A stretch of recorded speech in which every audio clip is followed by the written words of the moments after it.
as we initiate chaos theory guarantees that we'll play like lightning shots, sounding like thunder. For every time in the face that it hits us, we're faster. Well, they should know by now. They see the world keeps trying to shake us. It only waits us. The pendulum swings. The pendulum swings. It's in a beautiful darkness. Only another. It's full steam ahead. Full steam ahead. All above the Petty Express. Misdirected from the start. It's a runaway train. I come a freight train. I come a freight train. In a beautiful darkness, the Petty Express. In a beautiful darkness. Hey guys, it's Mo and we are back on the Petty Express. It feels good to be back. Let me move me a little so we can see this, well, babbling harpy. And I got the title wrong, as I am wont to do, but it is actually day 2. I didn't realize we had gotten that far into the case of crazy, but we are back. It is going to be day 2, so I'll fix that. I'll fix that in post. We'll do it live. We'll do it live. But we are back, ready to go, as per usual, always a little bit behind. I am going to put this to 1.25. I do have closed captions on, and we have it boosted. My ears are still clogged, so if you guys find it too high or too low, let me know, because I can't really be a good gauge of where the volume is right now. And thank you, Denise. Yes. So Lori right now is currently cross-examining the first responder police officer who found Charles Vallow. Are her questions going to be dumb? Of course they are. Are they going to be stupid? Are we going to wonder why we're here? Probably. But let's get into it. The volume should come on here in just a second. I think not Trey Gowdy muted it.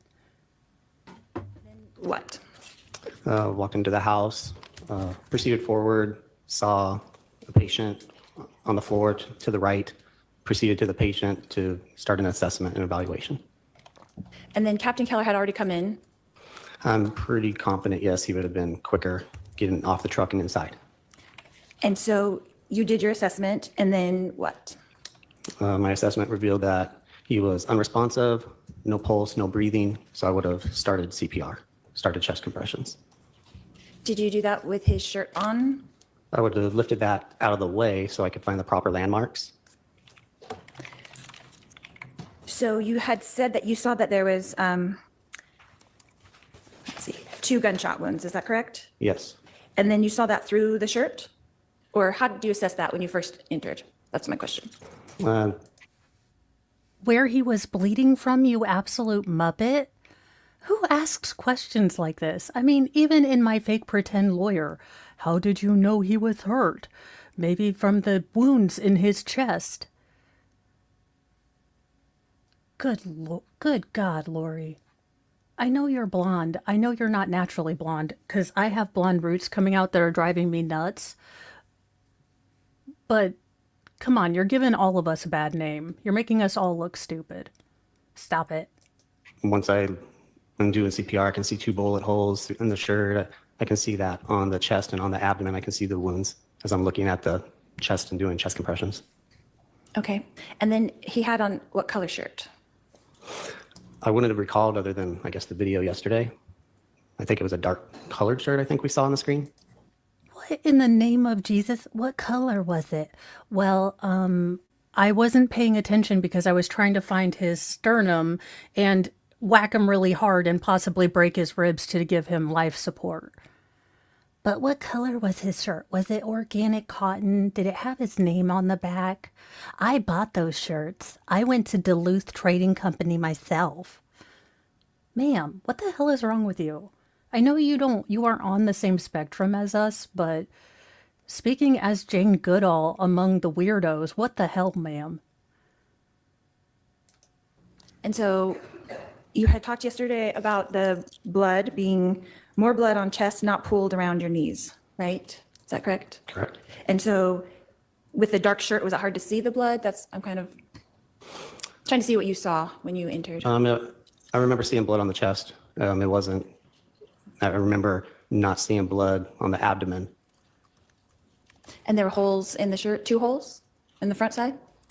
I would, that's my call, yes. Okay. And when did you cut off the shirt, and how does that procedure work? I continued doing CPR, chest compressions. One of my other colleagues would have cut that off. And knowing that the shirt maybe is potentially evidence, that's why I said to her, don't cut through where the holes are.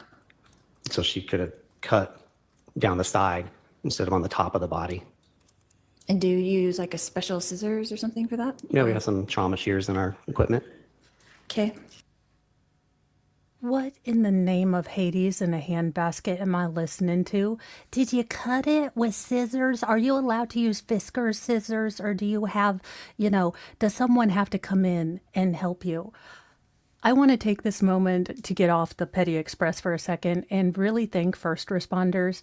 Look, I know that we just got done with a case where there are cops that probably should never have a badge.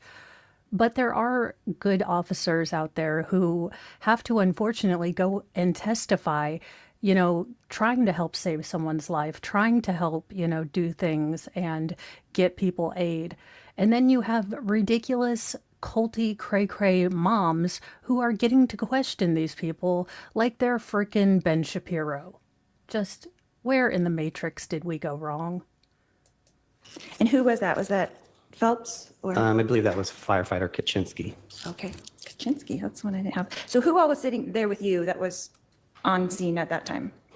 Firefighter Fife would have been there. Firefighter Kaczynski, the 3 of us, kind of like we saw in the video or like the picture yesterday, all 3 of us around the patient while Captain Keller was standing back a little bit, like you saw in the picture. Okay. You said that. How did we get Steven Tyler as the court reporter? I love that my ADHD will not allow me. Let me take the comments off. You'll be able to see her face, Steven Tyler. You had been Or Liv Tyler. a CPR instructor for 12 years, is that correct? Charitable. Yes. Okay. And was that for the last 12 years or 12 years ago? Approximate dates 2004 to 2016, let's say. Okay. And so have you taught people who have never done CPR before? Have I taught those? Yes, Right. And not just like people renewing their certification, but both? correct. Okay. How many people would you say that you've taught that have never done CPR before? Never done CPR. It's probably in the hundreds over that long of doing that. So you'd be familiar with how a first timer would react? Yeah, you try to forewarn them what to expect. Okay. So these first timers, they have to be taught the appropriate place to place their hands. Would that be fair? That is part of the course, yes. And so do you show them, or do you just tell them in class where to put their hands? It's a video-based system through American Heart. There's a curriculum that we would have been following. Okay. Lori, none of this negates that a operator on a 911 or emergent call would be able to walk you through steps to do, CPR with that. I mean, we heard Sarah Boone not give CPR, but they are able to give you the landmarks. You go down the sternum, they explain what the sternum is. You find the nipular area where they were supposed to be when they were 18. And then, you do deep compressions into that. But, a 911 person can help a first timer do CPR. Even on an infant, they have cards, they have, things to tell you. So none of this negates you not doing one damn thing to save Charles. So if you could only tell them, like over the phone, that might be difficult for them to know the correct placement of their hands if they've never done it before. I guess it depends on the instructions that the dispatcher gave. Ultimately, if I was telling somebody over the phone, you want to put your hands on their chest, on the lower part of the chest. It's that kind of simple, so to speak. Okay. But without the video, if you were teaching a class and you didn't have the video, it might be difficult, right? For a bunch of first timers? Objection, speculation. Overruled. No. Sternum, lower sternum, mid, nipple range, not that hard. You can find that, you can navigate a body. But I'm not an auditory listener. I'm like a visual listener. I get where she's going with these, but oh my gosh, it's torturous. You can Oh, answer. didn't mean to answer? Okay. Sorry. Can you repeat the question then? Yeah, so it might be difficult. If you didn't have the video, it might be difficult, for a bunch of first timers to know exactly what to do if you just had to tell them middle of the chest, lower chest. I mean, you could obviously show on a person. You could show on yourself. If you couldn't show them and you could only tell them, could it be difficult? I suppose it's possible depending on the person. Okay, that's fair. So do you think that your CPR class would be fairly successful if you had no visuals? Objection, relevance, speculation. What in the Dwight? Is this the Next question. office? I got it, Your Honor. So if a person had never done it before and was just told how to do it, is it possible that they might not be acquainted with where to put their hands? It's possible. And Lori, I mean, you could try being good at marriage. That would be a, change. You could try being faithful. I mean, you've never done it before, but it could happen. would also be possible that they might not do it properly.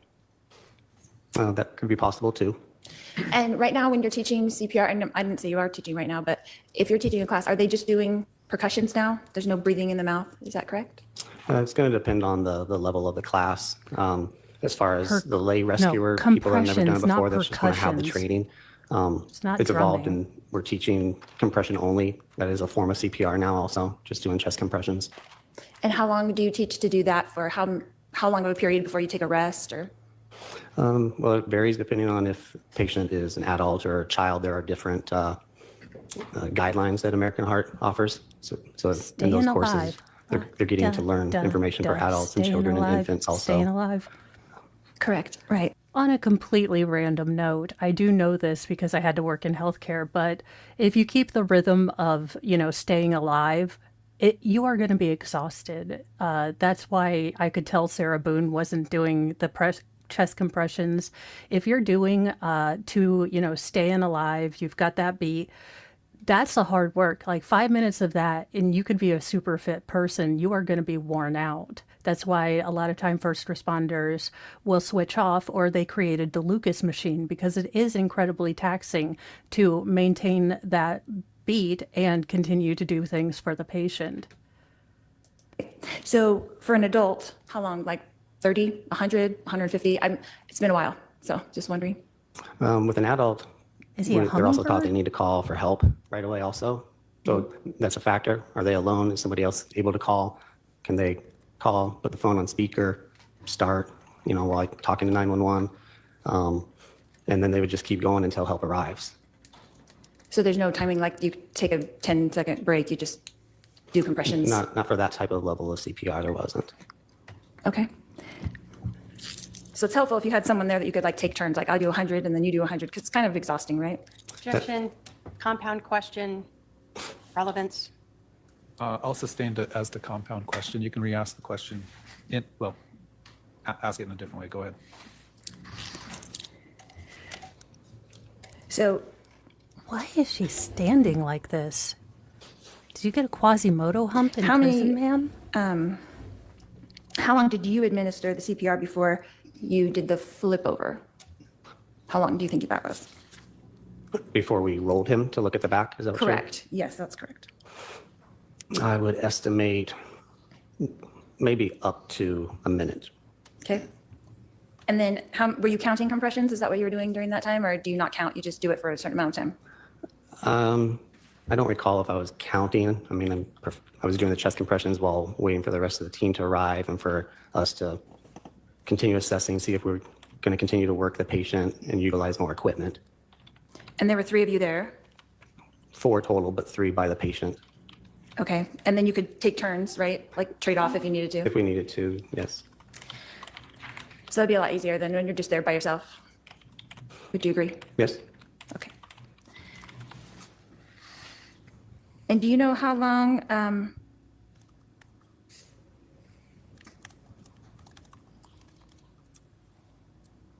after the rolling over, you started doing compressions again? Is that correct? Yes. That's what I had. Yes, I believe so. And how long did you do that for? I would estimate maybe upwards of another minute. So maybe 2 minutes total? During that sequence, yes. And was there another sequence? At some point, we would have stopped doing chest compressions so we could evaluate the heart rhythm. That's on the heart monitor. With the heart And monitor? you can't be doing compressions to evaluate that. Okay. And then you didn't continue compressions after the heart monitor at all? From what I recall, I resumed again in brief discussion as far as what direction we were going to go. And what were the results of the heart monitor? There was no electrical activity. And how long was the heart monitor applied compared to when you started the first compressions? I'm not sure if I understand the question. Maybe you can reword it or. Sure. How far into your treatment, I should say, did you guys stop and do the heart monitor? Giggle. You're I not would 5. estimate that the monitor probably was on within 2 minutes of making patient contact. Okay. And how long does that the take? AED is going to be put on fairly quickly. To do what? To put it on? Well, yeah, to put it on, get a reading, and decide what you're going to do next. It could take, you got to turn it on, open up a compartment to get the pads out of that compartment. You've got to open that packaging to be able to apply it to the patient's chest area. If the chest is wet, which there's some blood, you need to dry that so it's going to adhere more properly, read more properly. So you could be looking at 30 seconds to a minute possibly of working through that. Okay. And did you have to do that in this case, is remove blood to stick them on? I would assume so, but I was doing chest compressions, so that would have been one of the other 2 firefighters kind of working through that. Okay.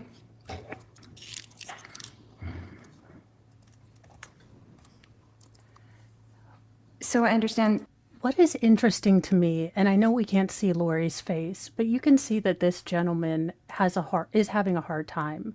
He remembers Charles. He probably remembers every patient that he worked on that he couldn't save. And you can see that he doesn't want to dwell on this. He doesn't want to, bring it up. But her sing-song, pretty princess voice, it's such a weird juxtaposition to have the person that you know is probably the mastermind of this evil plan just completely missing the point that this man is obviously not really happy that they lost Charles. Probably, remembers everyone that he couldn't save. So this affecting him more deeply than her just again proves the point that whatever God translated her is not a God I want to follow. So you stay in your own heaven, Lori, leave mine alone.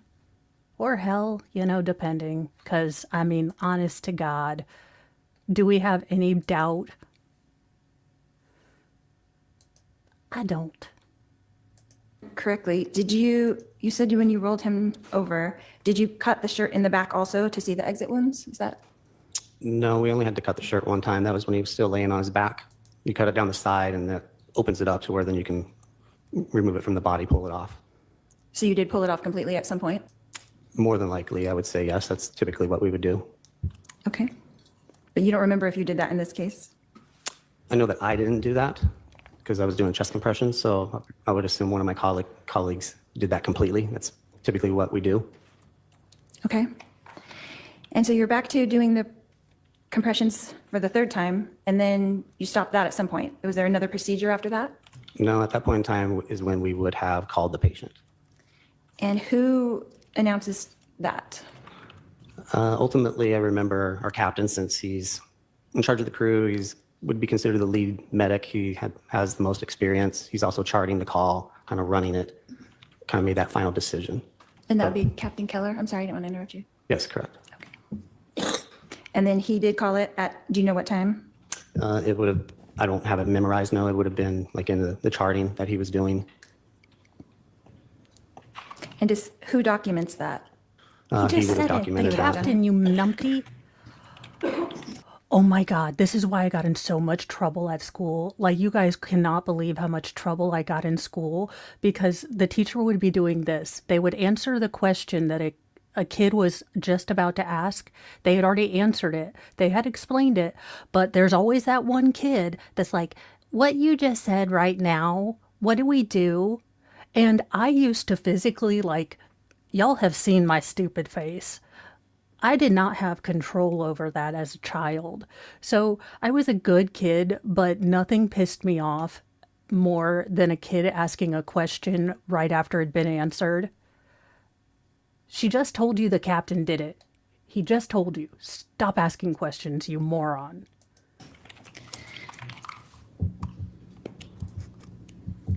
In preparation for your testimony here today, did you review the 911 call at all? No, not in preparation for today. Not the actual audio, no.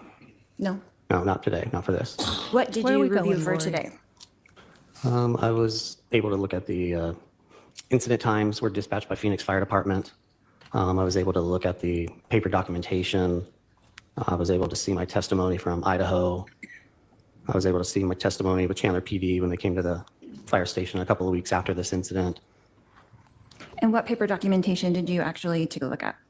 It would have been the chart that Captain Keller documented. And what does that chart consist of? There would be scene times, date, time, address, patient information, name, Kind of basic address, stuff, Lori. maybe medical history, things that we, a narrative of what we discovered, what we've done, treatments that we've done. The heart rhythm from the monitor gets attached to it.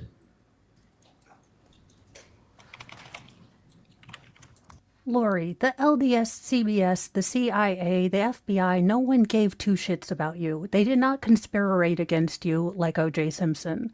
For the love of all that is Cheetos, Lori, he looked at his charting. He looked at, basic patient information. It's going to explain how many compressions they did. Patient was unresponsive, hooked up to AED, found no electrical pulse in, continued chest compressions, but, to no avail, continue to check for electrical impulse, patient called at this time. He's not going to have all right, so the state talked to me and I'm supposed to say Lori is crazy as hell. No, Lori, again, I know you think you're hot shit, but no one really cared about you until we realized that your children were lost. And we still mostly don't give two craps about you, except that we hope that, if the rapture is coming, Jesus will come and do a head bop to you personally. I mean, I'm a fan of table flipping Jesus, if I'm honest. But no one cares about you that much to conspirarize against you. You were a crazy, fairly wealthy, rich woman who cheated on her husband. You're kind of basic. The fact that you added cult and that you're a translated being, that just adds sprinkles of crazy on top of this. No one cares about you that much, Lori. You take up way too much time in your own head if you think anyone cared about you that much. So that would all be in Captain Keller's report? Correct. And you did take a look at that in preparation for today? Yes.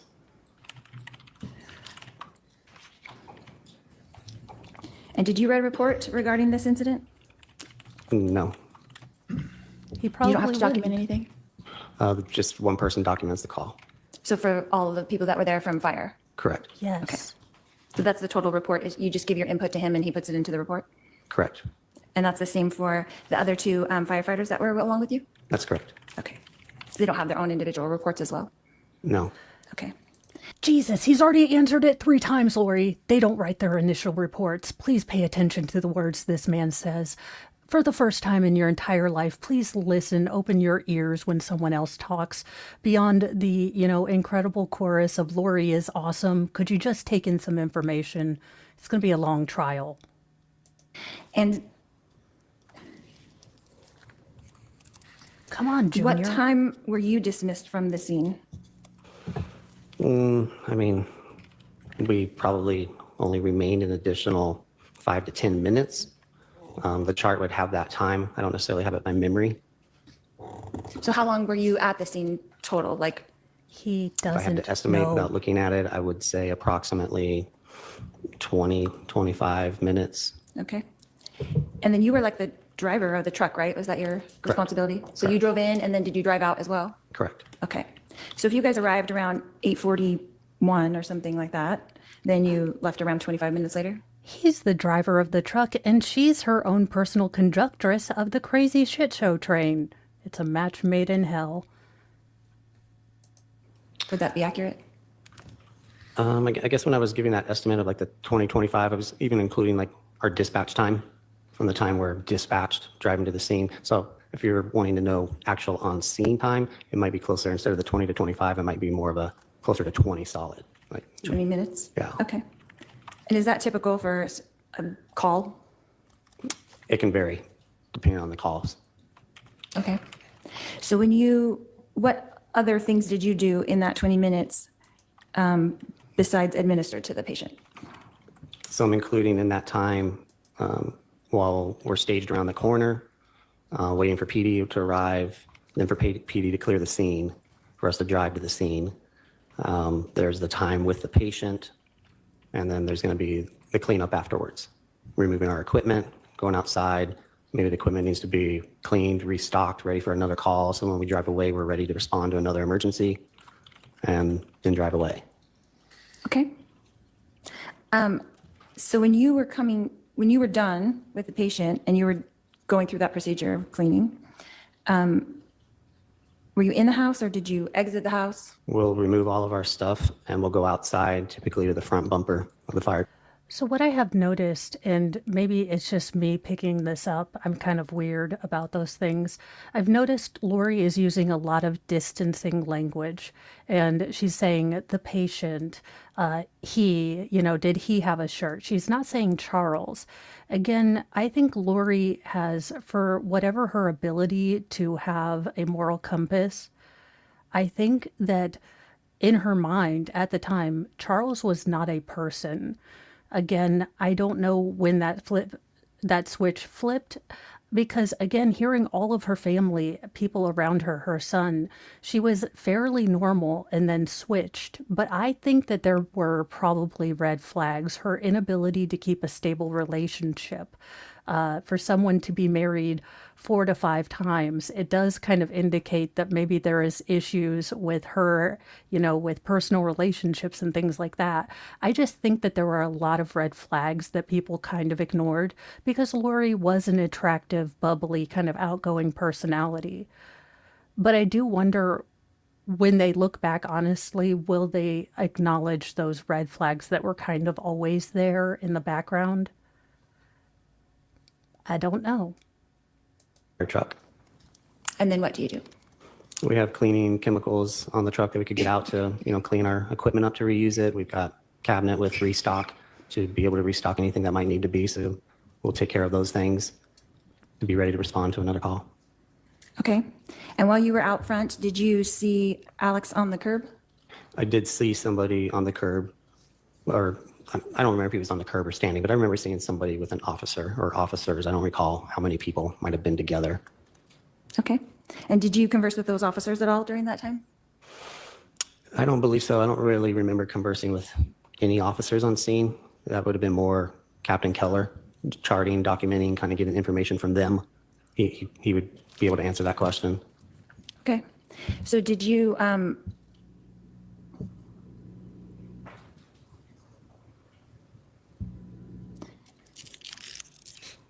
Come on, Junior. You can find it.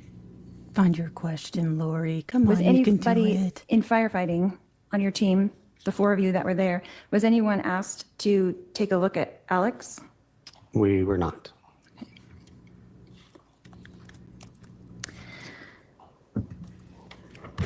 Let's see. Have you spoken to the media about this case? I'm going to object. Relevance. What's the Good relevance? job. What is the relevance, Your Honor? Yeah. Just to know how many times he's given testimony? Your Honor, I'm going I'm gonna to, maybe we can hold on. sidebar. Yeah, I don't want to, It's not All right, let's go relevant, to sidebar. Lori. Ooh, gamer. She's like, but it's super duper relevant because every time he talks about me, it's prejudicing my case, and I am an American citizen. Unfortunately, we apologize. We asked Canada to take her. they said no. It's the real source of our continued hostilities. We tried to take Brian Adams. We were going to give him Lori Vallow and, Sarah Boone. It just didn't happen. Oh, dear Lord, ma'am, what are you doing here? Okay.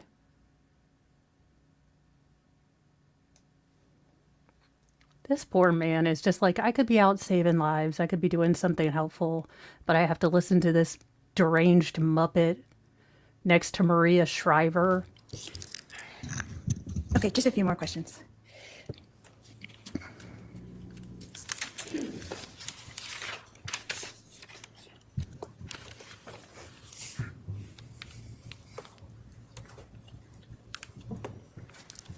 Any day now, sweetheart.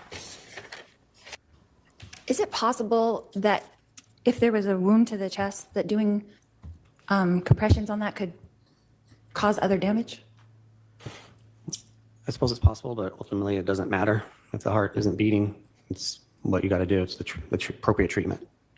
So would a common person who doesn't know how to do CPR maybe hesitate about pushing on a bullet wound? Objection, speculation.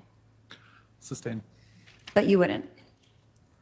Can you repeat the question? You wouldn't hesitate to push on the bullet. No, because the heart not beating is the biggest problem. You triage. We need oxygen and blood moving that oxygen in our body. So yes, while the, gunshot might be acute, the more, important thing is to get that heart beating if it's stopped. Again, you are probably going to break ribs. There are often fractures. John O'Keefe had fractures. I do believe Todd Sturmer also had fractures from them trying to do CPR as much as they could. Which reminds me, Linda Sturmer's sentencing we will probably be doing on Sunday. I think that is up. But we need to Petty Express round that up, and I think I need to do a murder board. That might be put off. I know I need to do a murder board for Karen Reed and Linda Sturmer, but that might be planning to do a video about the room and where it's going, because now I have to start picking colors, and I am stuck, y'all. Bullet wound if the heart was stopped? No, I wouldn't. And you would have to assess if the heart was stopped in order to do that? Yes, you would check a pulse like we did. We would, use our equipment like we did. Okay.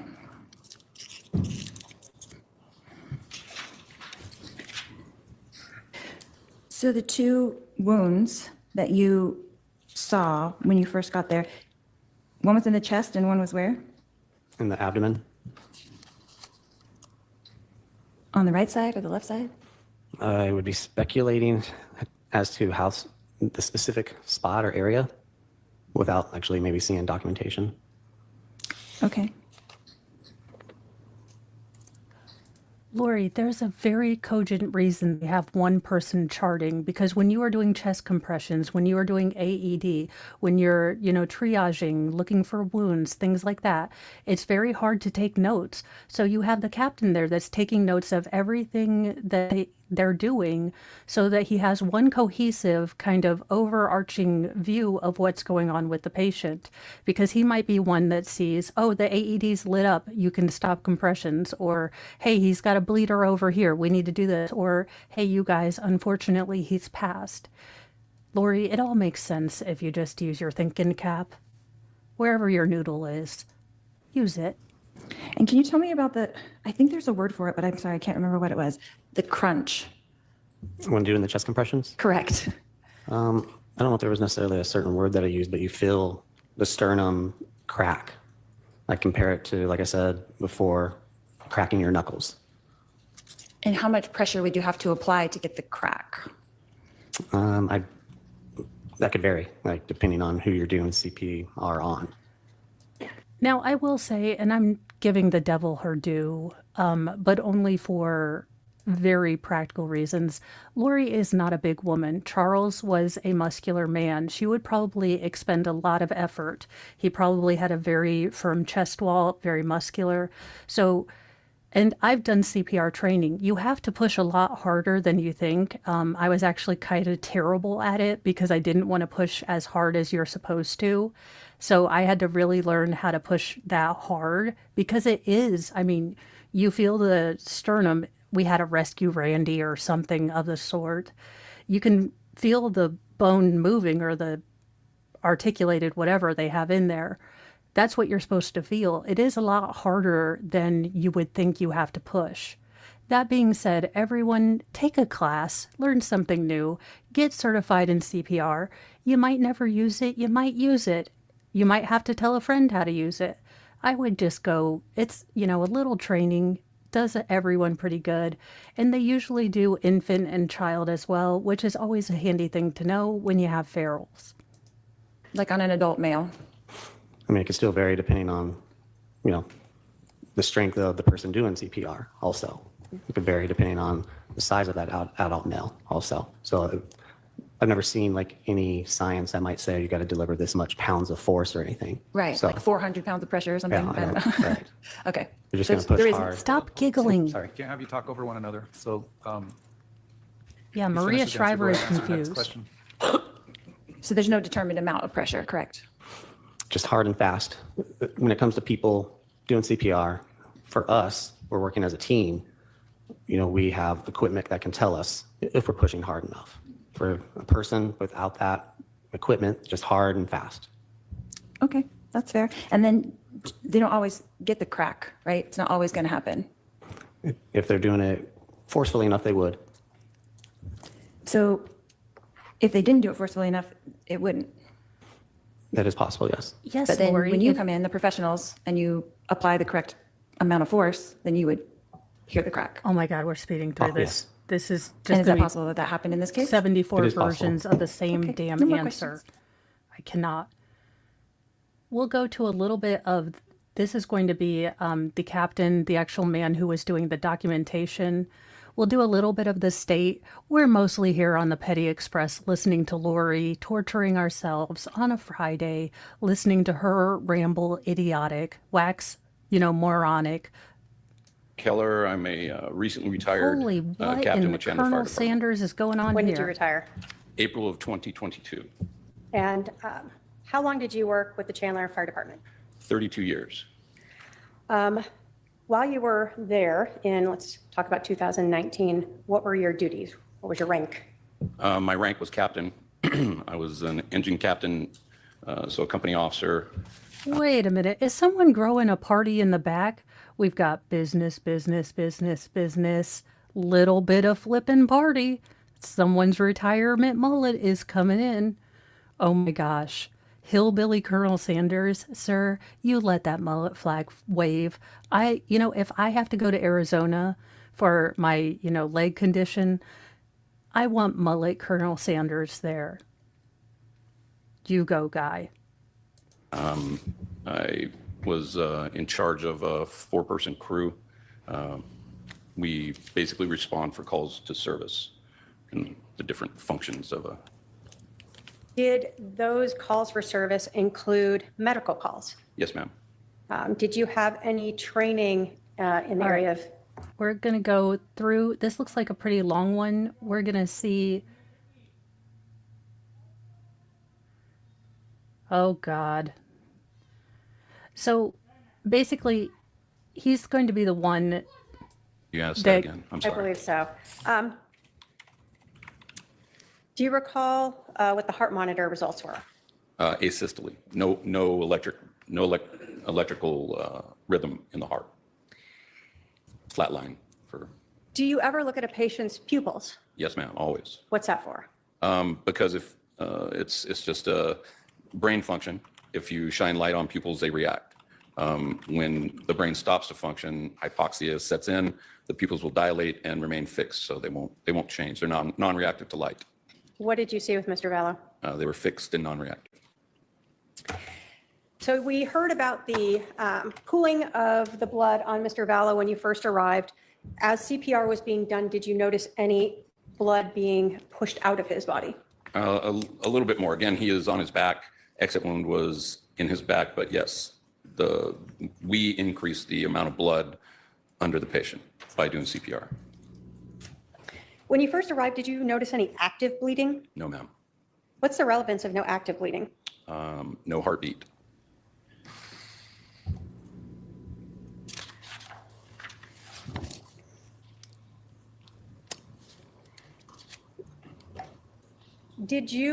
Were you advised of Scott Cowden's information about when he started CPR, hearing the crunch, or feeling, I guess, the crunch of him performing CPR? Was I advised of it? Yeah, did he let you know that? No, but that would be expected. And is that expected if CPR hadn't been performed? No, not adequately. Again, big guy, so that the sternum the cartilage holding the sternum to the ribs breaks, gives way, so, and that actually makes CPR much easier. In this case, you came in, he wasn't breathing, he was pulseless, his pupils were dilated, the heart monitor said there was no activity, correct? When you looked at his back, you noticed both mottling, which meant that the blood wasn't moving through his body? Yes, and modeling was on the front as well. Okay. So as that blood pools, so it leaves the tissue, that's gonna hasten the modeling part of it. So you noticed that when the shirt was then cut, and Yes. he was exposed, Yes. as well as when he was rolled. Yes, And then you also noticed on the back the lividity of the blood pooling there. yes. When you, I guess, obtained all of that information, did you end life-saving measures? Yes, Who decides to end life-saving measures? I do, as well as the rest of the crew. So Scott Cowden is also a paramedic, and he concurred. So then we call that in, and we cease life-saving function or attempts. Oh, rather. sir, don't swing in your chair. You're going to make me want to swing in my chair. Then everyone's going to get When you cease dizzy. life-saving measures at a scene where someone has been shot and is now deceased at the scene, do you leave sort of any attached medical devices with him? Well, as little as possible. So what would have been left on him would have been defibrillator pads, probably EKG electrodes, and probably a CPR puck. Now, when you arrived on scene or when you were exiting, did you ever notice any male outside that might have been with some police officers? Oh, a person? Yeah. Yes. One person, one male. And did you notice him when you arrived or when you left? Well, when I arrived, my job in particular is to kind of get a larger overview of the scene. So I did notice a person talking with PD. And when you observed this person, did you notice anything that he appeared to be injured in any way? No, So no obvious injuries to you? no, No, if he you had tried been to asked to pop a treat him, pimple on the would you back of have? his head. of course. Did you see that same person outside when you left? Yes. And when you left, did you observe anything about him again that he appeared to be injured in any way? No. Did you ever see a female and a female teenager at the scene? Yes. Where did you see them? They were across the street from the house we were at. Do you see that person in the courtroom today? I see the adult, yes. Can you point her out and let us know what she's wearing? Dark blazer at the defendant's table. Dark clothes, I'm not sure. Okay. State will ask the, Asking a man what a woman's wearing, he'd be like, a shirt in one of those trick colors. Like Mr. Mo would be like, is this grayish gray? He'd be like, you're wearing a gray t-shirt. record to reflect the witnesses identified the defendant. Good job.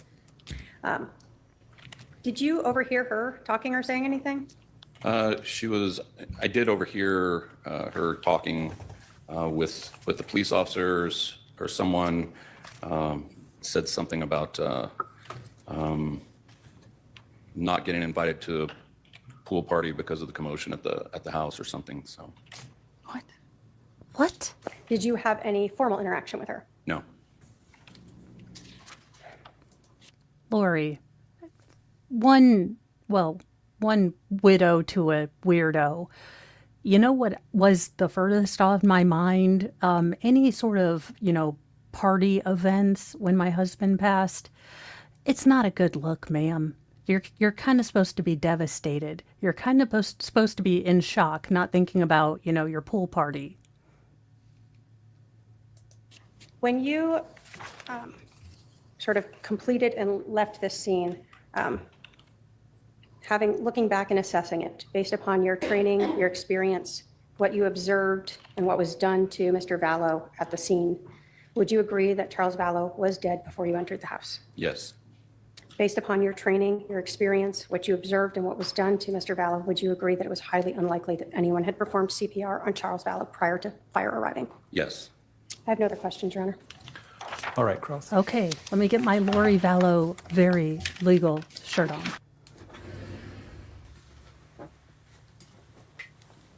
You guys, when I saw this in Goodwill, I knew I must have it. A pro se defendant cray-cray jacket. Let's get it on. Legally blonde in the house, legally redheaded. And it fit. Mr. Mo was like, this is the loudest, most ridiculous thing you've ever bought. And I was like, have you met me? This is in no way the worst thing I've ever bought. It's my pro se jacket. Pro sadiest. Honestly, don't know. It even has runched sleeves. Like, who does that? But it's pink on the inside and it's zebra striped. So let's be legally lawful with Lori. We've got our lawyer jacket on. Let's see how she does. Maybe this will help. Don't be a moron. Channel Mensa.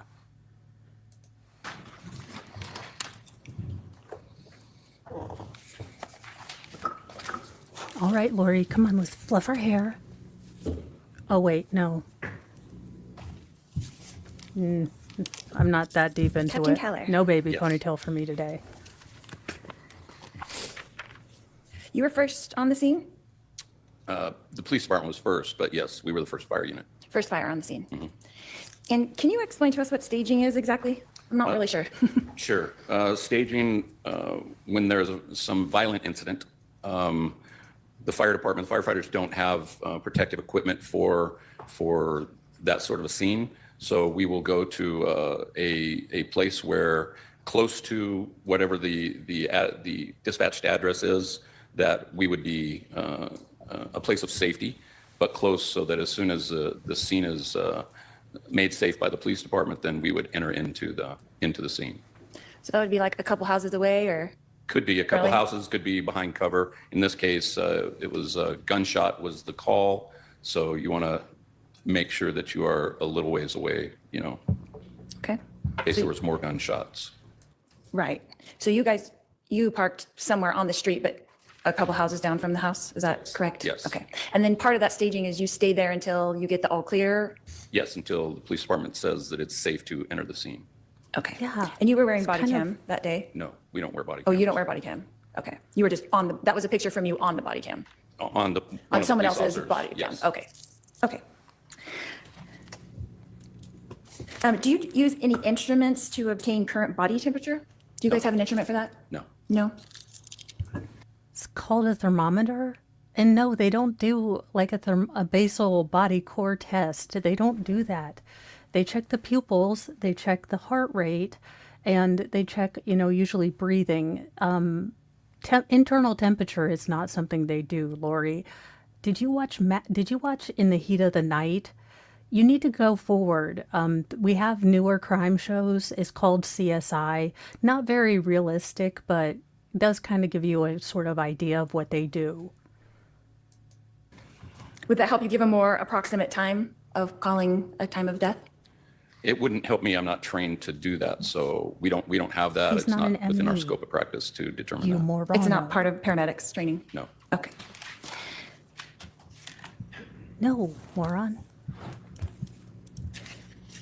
You explained the modeling being patchy looking skin? Yes. Because of no oxygen to the skin. Is that correct? Decreased, yes. And so will that continue to increase? I don't really understand. Would you say modeling is complete? This is not Lori learns how to deal with death. This is I don't care if you're confused. He's not a medical examiner. He's not going to be able to explain to you the way a pathologist would, the way blood gradually goes to gravity as a liquid and the lividity. Oh my God, what the hell is wrong? First of all, you're talking about your husband, who most people wouldn't want to, dig deeply into the fact that he'd passed away and what he looked like. And you're over here. I have a science question, Colonel Sanders from Arizona. Business in the front, tiny party in the back. Could you explain death to me? Or in progress? How does that work? I would say in progress. As less and less tissue had oxygenation, I would say it continues to model. So would you say it was in early progress or late progress? How would you estimate that? I could not say early or late, just modeling. This Not like modeling was labor, present Lori. Yes. at that point. So how long would it take for modeling to become present? That's kind of my question. I don't know how long. So it could be like different for different people, I People. suppose. So it could be a minute, 5 minutes. He's already indicated. Hold on. Lori, he's not a medical examiner. He is a chief of the fire department. While he has, the EMT, I'm sure, or the background in that, he doesn't know medical examiner. Pathology is a medical pathologist is who you would ask, probably a forensic pathologist, which could explain to you and in great detail the physiological processes of death. This man is not that person. Please use your questions wisely. You exchange oxygen for carbon dioxide way too much and make way too many mouth noises for as stupid as your questions are. Rephrase the question. I'll allow it, but make sure you let him answer before you ask your next question. Okay. So it could be just a few minutes, possibly? Possibly. I don't know. Okay. And then lividity, you explained as a pooling of blood. The blood leaves the tissues and goes to the bottom. Is that correct? Yes. Okay. And you saw that as well? Yes. And in your estimation, would that have happened soon? Oh, that's not a good question. In your estimation, that had begun? Yes. And was it advancing how far? He had lividity on the back of his torso, So back of his arms. does lividity start immediately after the heart stops? Is that what you were saying? I suppose it does. Okay. And if you were on any kind of really doesn't medication, would know. that affect that as well? I couldn't say. No, Lipitor isn't going to stop lividity, you dingwit. And what time of death did you document? You were making the document, is that correct? Yes, ma'am. And what time of death did you document?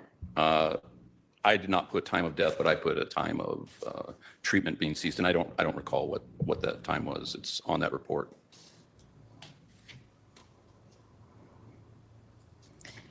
And you had stated that you were listening to dispatch on the radio? Hey, is that Fire. correct? Yes. So were you listening to the actual 911 Thanks for operator stopping speaking? by. No, whoever is calling, if you call on the phone to a 911 operator, they would give that information to a dispatcher who would then dispatch a call with the pertinent information. Okay, so you were getting kind of updates as it went along? No, you get the initial call, and then if it were pertinent for us, like the scene is secure, PD says the scene is secure, go in, then we would get that. PD would call dispatch, and dispatch would then call us. Okay, so were you aware at all that they had asked him to come outside? No, Okay. You just saw that he was outside, but you didn't know that the 911 operator had told him to come outside, is that correct? I did not know who he was or how he was involved in it. Okay. We arrived. Lori, no one says, hey, Lori Vallow, the famous in her head Lori Vallow, is in an altercation. Her boyfriend brother, badonkadonk, Alex, is, the one that done it. No, they don't know your personal. That is why they stage outside, because they don't know what situation they're coming in. Oh my gosh, how do you not drown by, choking and on your own spit because no one tells you to swallow? Lori, come on now. So on those dispatch updates, it wasn't saying like shooter is in-house or shooter is outside or anything like that? Okay, that wouldn't be. Not to us. That's what I'm That saying. might be to the police department, but that's not something we would hear. Okay.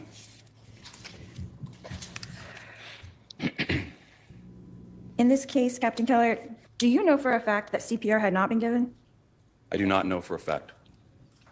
And do you know for a fact that CPR had been given? I know for a fact that we gave CPR. Prior to your coming in? No.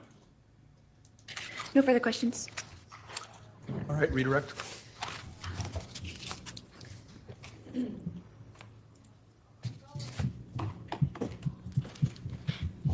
Okay, so it looks like we have a tiny bit of redirect. And then, oh, look.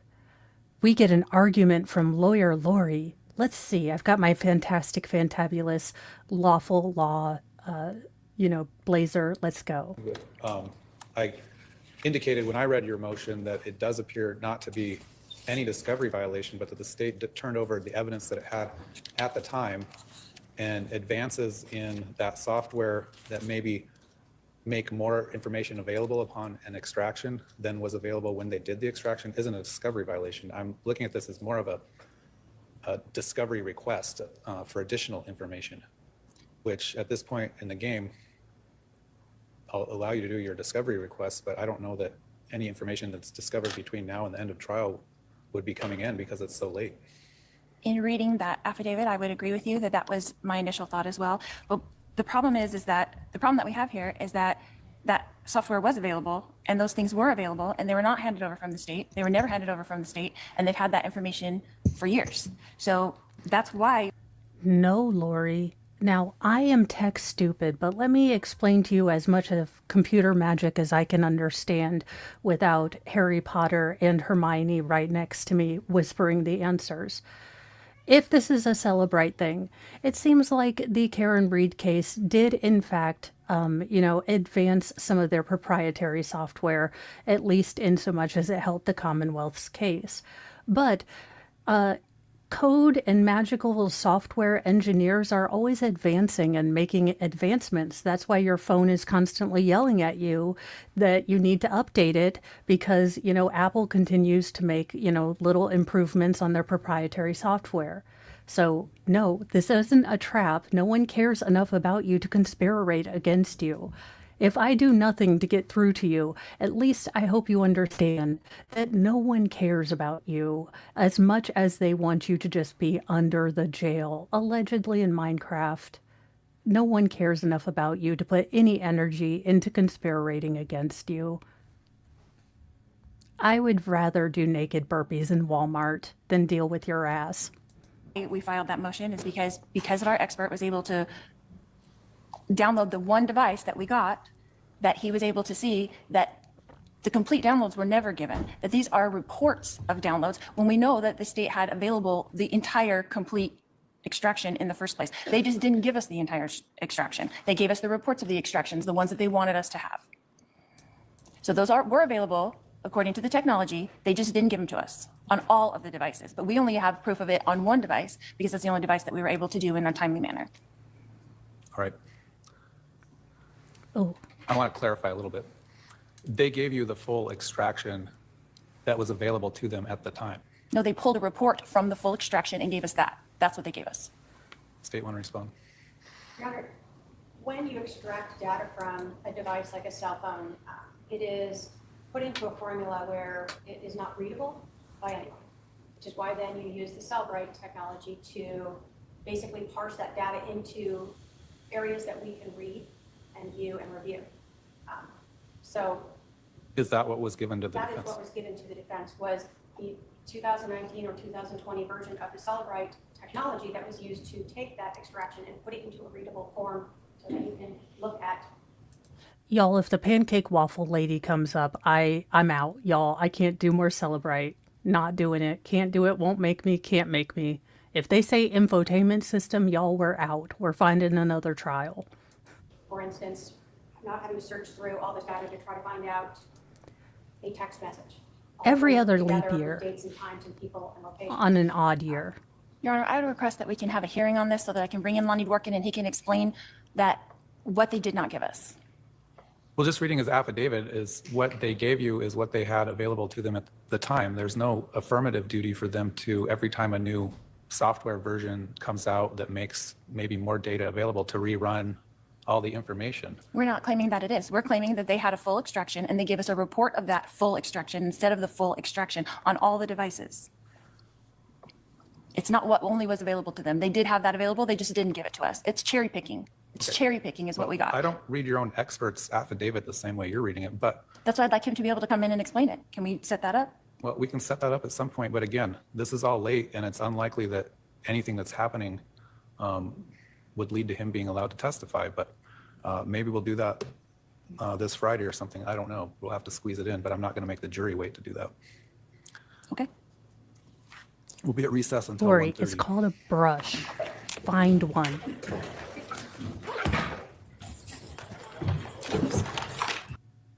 Doo-doo-doo-doo. I love being able to skip through these. That was the worst part of the Karen Reed. You could never skip through anything. There's regular officers that typically So this looks like regular a police officers officer. that typically will do entry. There's some that specialize in breaching, some specialize in grenadiers, and then we also have the snipers. So I was cross-trained to do the regular basic entry officer stuff, as well as I became Congratulations on whoever had trigger discipline when Lori was in view. I salute you. Allegedly in Minecraft. Because the moment she started talking, a sniper, and eventually I became a sniper instructor. Okay, so what kind of training did you have to go through to become a sniper and sniper instructor?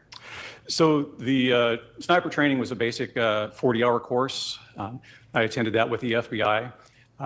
And as time progressed, I would attend advanced sniper trainings so that I could enhance my skill set. And eventually, after having been on as a sniper for a while, I attended a 40-hour sniper instructor course. Who is that with? That was with the American Sniper Association. As a trainer for anyone else kind of worried that you can become a professional sniper in 40 hours? I'm sure it's a very detailed course. I'm sure you have to have a lot of preliminary prerequisites. But 40 hours seems so short. Like, that's less than most women are in labor. I know that that's really the only thing I'm an expertologist in. But, I mean, you could probably smoke 3 briskets in that time. I don't know. It just seems like a short amount of time. But who am I? I'm in no way trained to do anything other than spout off on the internet, so maybe 40 hours is just fine. Snipers, what did that entail? It entailed having to have a good working knowledge of the actual job, the ballistics that the rifles need to perform, knowing how to train new snipers, knowing how to keep snipers that have achieved certification to keep their skill sets up, and to keep meeting the mandates of what would be expected The of a Easter police egg sniper. hunts are wild. Did you ever become a shooting reconstruction expert? I did. Can you tell us, what does that mean? It means that I attended a course. It was a 40-hour course where it was completely hands-on. There was classroom, a lot of hands-on with you not only see the results of different impacts and things hands. like that, but you watch it happen. And then in some cases, you actually get to make it happen. And then after that, you, as a class, you work together, putting things back together. How many rescue Randys were shot in this 40-hour period asking for a friend? Seriously. Randy's like, no. Tammy, this might be one of the detectives that was on scene, but it seems like they are using him as a sort of trajectory analysis as far as where was Charles when he was shot? Was he standing up? Was he on his back? Was he facing toward or away? So he has trained, I guess, as a sniper, but he also has now done training to kind of look at the trajectory of shots in a given scene. So this is probably going to relate to the fact that there was no way that this could have happened the way Alex and Lori cooked up. And at the end of the 40 weeks, there is a test that you have to pass to get certification. You said 40 weeks? Or sorry, 40 hours, sorry. So what does, I guess, shooting reconstruction mean, if you had to explain that to us? It means being able to take information from a scene and being able to put it together to reconstruct as best as possible or humanly possible what happened. For instance, you have bullet strikes. That's why I'm here. In some cases, you can actually get a good angle or ballistics information so that you can backtrack it and get an approximate area where the shooter had to have been. In many cases, you can help articulate whether information given to you was factual or if the information given to you was not. And this is very handy when there are no witnesses and you only have basically the person saying what happened. Is there any type of certification process to be a shooting reconstruction expert? Yes, at the end of that course, I had to successfully complete a test in order to get certification. And when did that occur? Not looking up how to become certified in all this crap. Can you imagine Mo at a sniper certification school? Not to, I probably wouldn't be allowed to go, but it would be cool to shadow in some of these classes. Not for anything. Yeah, when we went to the brewery in Dollywood, I suddenly realized as I was at the little hostess station that I didn't know anyone's real name. And I was like, oh crap, this is going to look real dumb. But I went ahead because when have I not? And honestly, the fear of looking really dumb has kept me from being kind of myself for a long time. So I've kind of just started to go with it. And, you know, it works out. Sure. That was in, I believe, early 2017. Who is that through? Who puts that on? It was with Michael Haig, his company. So, Who is Michael Haig? He is part of a duo, father-son duo, that have become quite renowned for their ability to do ballistics and then teach it and train other people with it. Okay. And have you utilized those skills that you learned in that shooting reconstruction course as a detective since then? Yes, many times. I assume you passed the certification test? I did. So on July 11th, Hey, of that's one for Canton. 2019, were you working as a detective at that time for the homicide unit at the Chandler Police Department? Yes, I was. During the weekdays, what were your, I guess, work hours normally? My normal work hours were Monday through Thursday, about 7 to 5.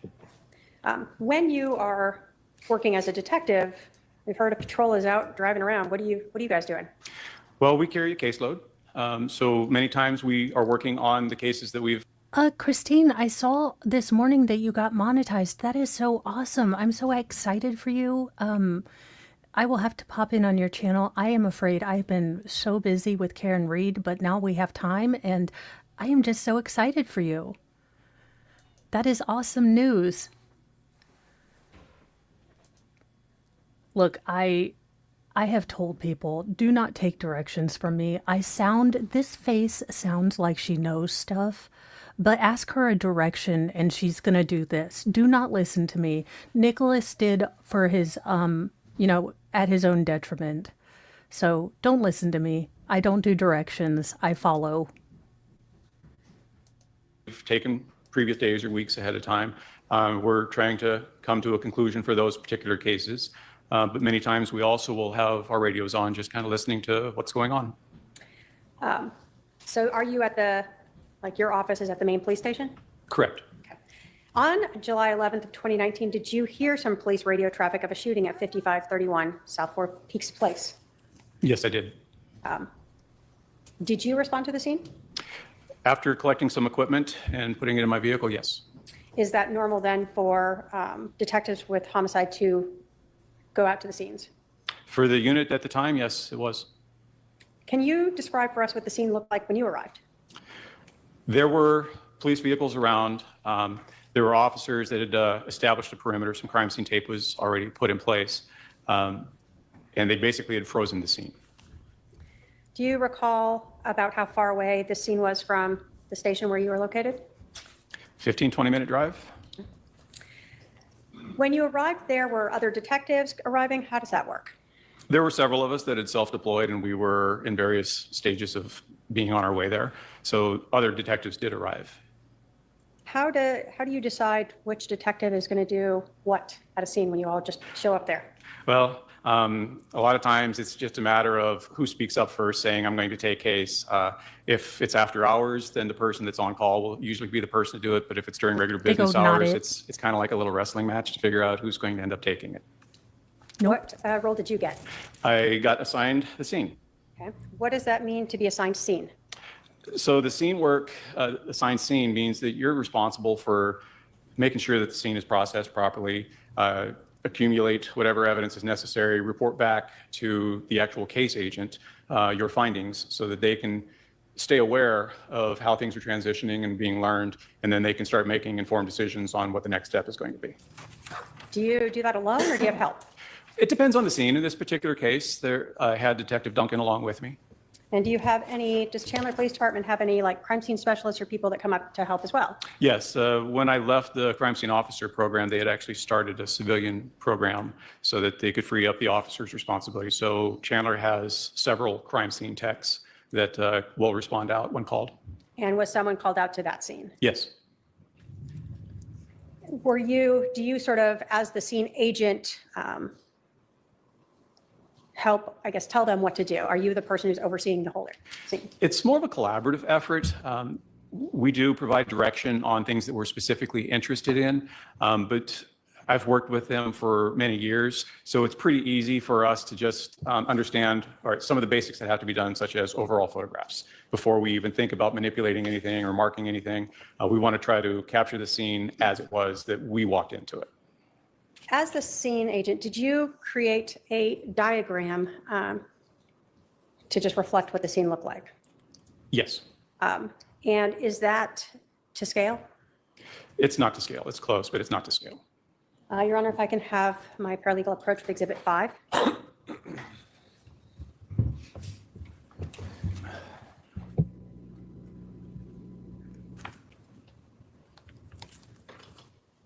And I think there's a second page in there. It is behind, but it's not exposed to the back. Yes. And is that the sketch and then the second page measurements of that diagram that you made? Yes. Your Honor, the state will move to admit Exhibit 5. Any objection? If it's not to scale, I don't know how it will be helpful, but no objection. All right, Exhibit 5 is admitted. And if I may publish. Go ahead. There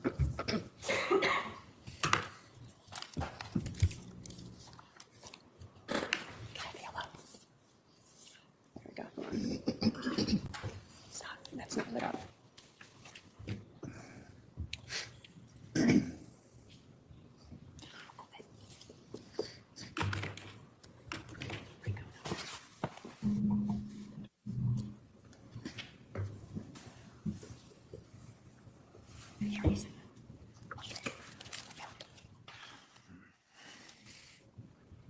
Well, we might use the one behind you. Right. All right, can I have the detective, oh, never mind. There you go. Okay, so this is Exhibit 5, the first page. Is this sort of an overview of the entire residence as well as the items of evidence that you collected? That is correct.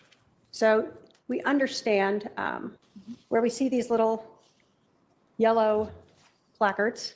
What do those indicate on your diagram? On this diagram, they indicate the items of evidence for that particular room. Okay. And do they each have a number associated with them? Yes. And Okay, we are pausing because I have a rant. I have a thing I need to say, and it's a public safety announcement for all people, all, husbands, wives, partners, Zimzers, because I got something to say.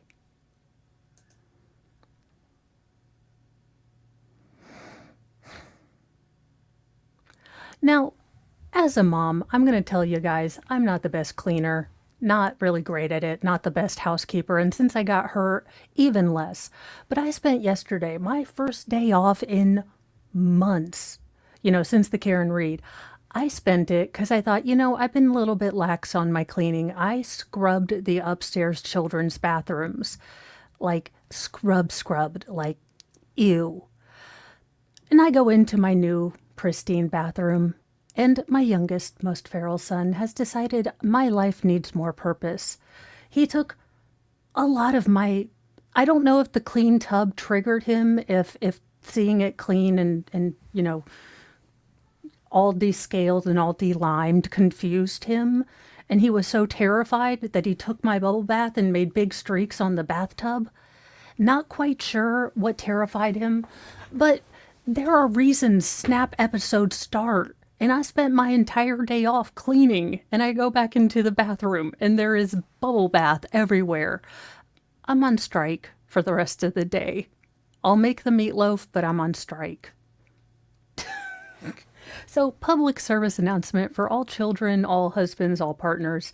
If your significant other has spent a good daggone deal of time doing some sort of cleaning, they walk in and the children have destroyed it, just let them day drink. Back to this weirdo. No, just slippery bubble bath everywhere. And I'm just like, why, child, why? Why did cleanness, scare you? He's going to be, but here's the other dilemma. So his dad is getting ready to take all the ferals to the pool. So do I keep him home and make him clean it now and have to deal with him being whiny and upset like a good parent, or do I make him spend the rest of the weekend helping me clean and get a couple hours peace? I'm going with the couple hours peace. I'm not the bestest mom ever. I'm the okayest mom ever. And I'm working on being okay with that. Let's put this on big screen so you guys can see this. And I'm going to move the closed captions up. Is the second page of your diagram a reflection of what each of those numbers refers to? Yes, it is. We see in this A, B, and distances. What is that? So the reference. Is this a post-Lenten miracle? Has the new Pope created balance in the Force? What is this? Actual, points of reference and, measurements of things and where things are? What the hell is this? Where am I? I'm so confused. A police department that mapped out things exactly where they were? It's almost like they're detectives. Reference points. For this particular purpose, we did a triangulation method. Ooh. So we take measurements from 2 known points in that room, and then we measure out to the item of interest. And then that was how we get a point A and a point B measurement. All right, so at the first page here, that's the actual diagram.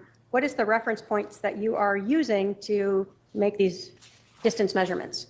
So the reference points are not depicted on this diagram, but in this particular room, if you look at the wall where items number 2 and 12 are, the upper or the left upper corner is B, and if you go straight down Strange. towards the kitchen area, that Strange along that things are wall, that happening. corner is A. Okay, so when we see a reference measurement from A of 21 feet to the bat, It's a miracle. we're talking 21 feet this way should be where the bat was? No, you're talking 21 feet from that corner, straight line to the bat. Okay. So whatever the closest measurement or closest way to get there would be? Correct. So the bat, it would be something like that. Correct. Okay.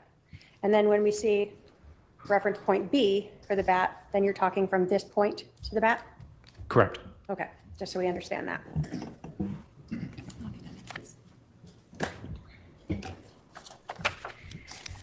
When Chandler Police Department goes to a scene like this, do they utilize any type of photography system to help better document a scene so that you can see things more clearly sometimes than with photographs alone?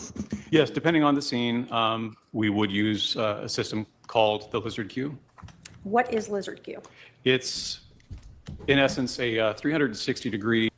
Lizard Q? They couldn't make a more lizard people reference for Arizona, a case in which we have a cult. You decide to use a lizard laser.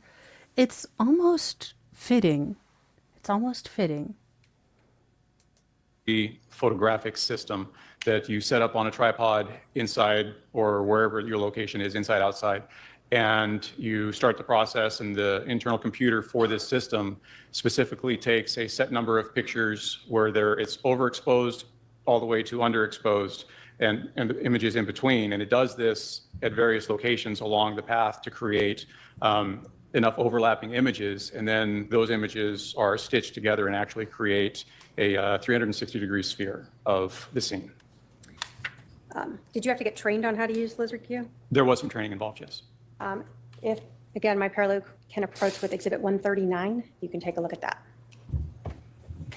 Ooh, we're going to get a 3D rendering. Maybe they didn't have this technology in Canton. Weird. Weird, weird, weird. Do you recognize a thumb drive that is in Exhibit 139? Yes. What is on that thumb drive? On this thumb drive will be the Lizard Q spheres. Okay. And is there a reader on there so that you can actually view it? Correct. There's a piece of paper in there as well. What is that?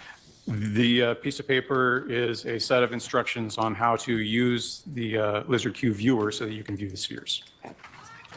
And did you initial the thumb drive to indicate that you had viewed it and you recognize that as the Lizard Q that you created on July 11th of 2019? I have, Or did you actually create that? I created the thumb drive. And that's your thumb drive that you put it onto? Yes. All right. State will move to admit Exhibit 139. Any objection? No objection, Your Honor. 139 submitted. Judge, at this point, might I ask the witness to come down here to utilize the Lizard Q? I can sit at the table, but it needs to be put into a computer to do that, and I don't think we can hook it up there.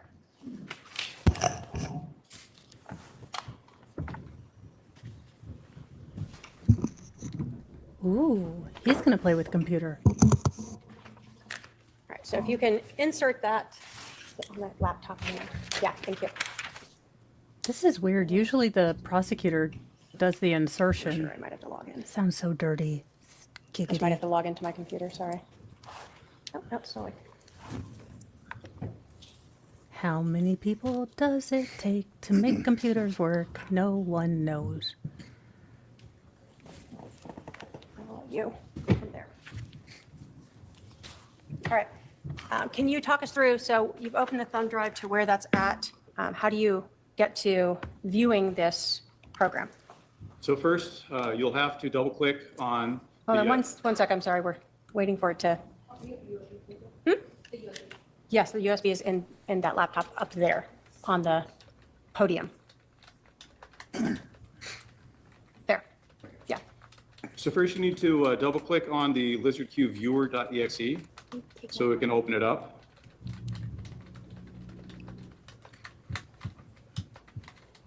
And then it's going to ask you where to look for the spheres.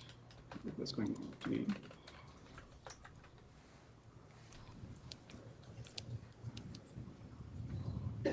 And then you just double click on the sphere you choose to open up, and it will open it up for you. Can you make that larger so we can? Waiting for it to respond. Where is Mr. Wolk? Come here, Superjaw.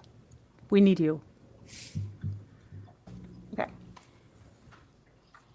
So once you have the sphere open, you want me to just, Yeah, if you can just tell us how to work that first, and then we'll ask a few questions.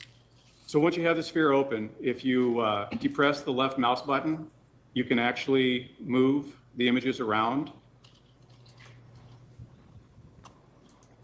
without depressing the mouse button. You can zoom in and you can zoom out with the scrolling wheel. If you depress the right mouse button and use the scrolling wheel, this will darken or lighten your sphere. It will give you the ability to look outside as opposed to just the photographs washing it out normally so you can see inside. With this particular program, you can open up multiple windows, but you'll really only be able to view one at a time, but you can go back and forth between them. So for this sphere that we're looking at, we see Charles Vallow there, correct? Yes. And then there's some white cards that we see around the room. What are those? Those are 3x5 cards that officers have dropped in the scene. A lot of times they'll do that to help identify to detectives items that they observed and to be a warning to other officers to watch out for these items as you're either moving through or exiting the scene. Is the Lizard Q program then used prior to the scene being documented and let me say this. We saw in your diagram, Exhibit 5, that there were little yellow placards or numbered items. Is that something that's actually done in the scene? So we were looking at the bat, for instance. Correct. So in this particular moment in time, we just merely left it with the placards there. Again, it was attempting to capture the scene as we as an investigative unit found it. There can be times that we'll do this first and eventually go through putting evidence placards down and then maybe do another sphere showing all the evidence placards. So would it be fair to say that this is done to document the scene prior to police going through and having, maybe digging through areas to find potential evidence? Right. But sir, did you ever consider a snowblower? Now think about it. You have a layer of dust around Charles. You need a snowblower. Or have you ever thought about going into Lori's cabinet and getting her solo cups for that pool party? Also, it's a Mormon pool party. I mean, what are you going to do? You can't drink and you have to be all covered up. It's much like when we do overall photographs with the 35 millimeter camera. This is just another enhancement of that. For this room where we see Mr. Vallow, do we have two different spheres? Yes, in this particular room, I did a lower sphere and then I raised it on the tripod that you can see in it to another height. And then I did a sphere there. So we have a program that we can combine those and make it a measurement sphere. So we could do measurements linear, but not to and from the camera because of its limitations. So what is provided here is without measurements? That is correct. Okay. And without anything being marked yet? Aside from the 3x5 parts. Can you show us the lower level sphere as well? This is the lower level. Okay, then the upper level one, sorry.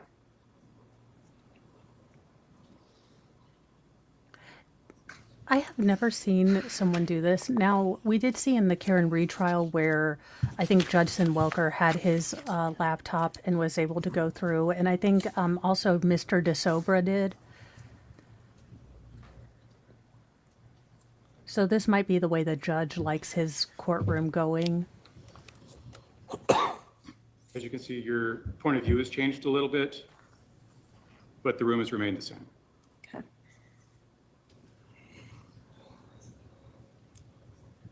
And that's all using the same initial placement of that tripod, but just moving the camera height up higher or lower? Correct. The tripod has the ability to elevate to the platform that the camera is actually on. All right, thank you. Your Honor, could I have the witness go back to the? Yes. Thank you.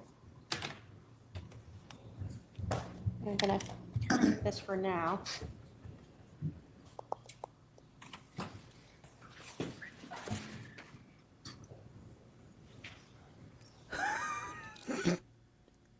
This is actual picture of me waiting for the verdict. I love this judge. He's like my spirit animal of apathy and what am I doing here? He is my perpetual question of what did I do in my life to end up here? He's my spirit animal.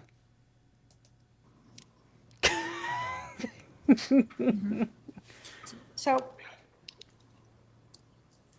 although that documents what the scene looked like that we saw prior to the marking of evidence, as a scene agent, do you still utilize photographs? 100% yes. Why? It's just an added fail-safe. The lizard queue can, if you do the lizard queue, then you're restricted to just the view from where that camera is at. When we do overall photography, we actually move around and get it from different perspectives. This is don't just say. another tool in the ability to show what the scene looked like. Did you also photograph rooms where the lizard queue was not used? Yes. When you photograph a scene, what is the process for that? I'm not When sure you- I understand. Sure. When you enter a scene as a scene agent and you are looking at one like this, do you just go into the room where this person is and just photograph that area and that's it? No, we would photograph the entire place to document it. The lizard queue, because of the volume that it takes and not necessarily information that would require the setup of a sphere, then we will just stick with the crime scene photos for those particular rooms. Okay. So Ooh, I can shaky have cam. my paralegal approach with exhibits 6 through 138. My guess is we're not going to see a lot of these pictures being in line with most courts. If you can look at those and let me know if you recognize what those are photographs are. They won't stream all of those. All right, he's going to be going through photos for a while. Do.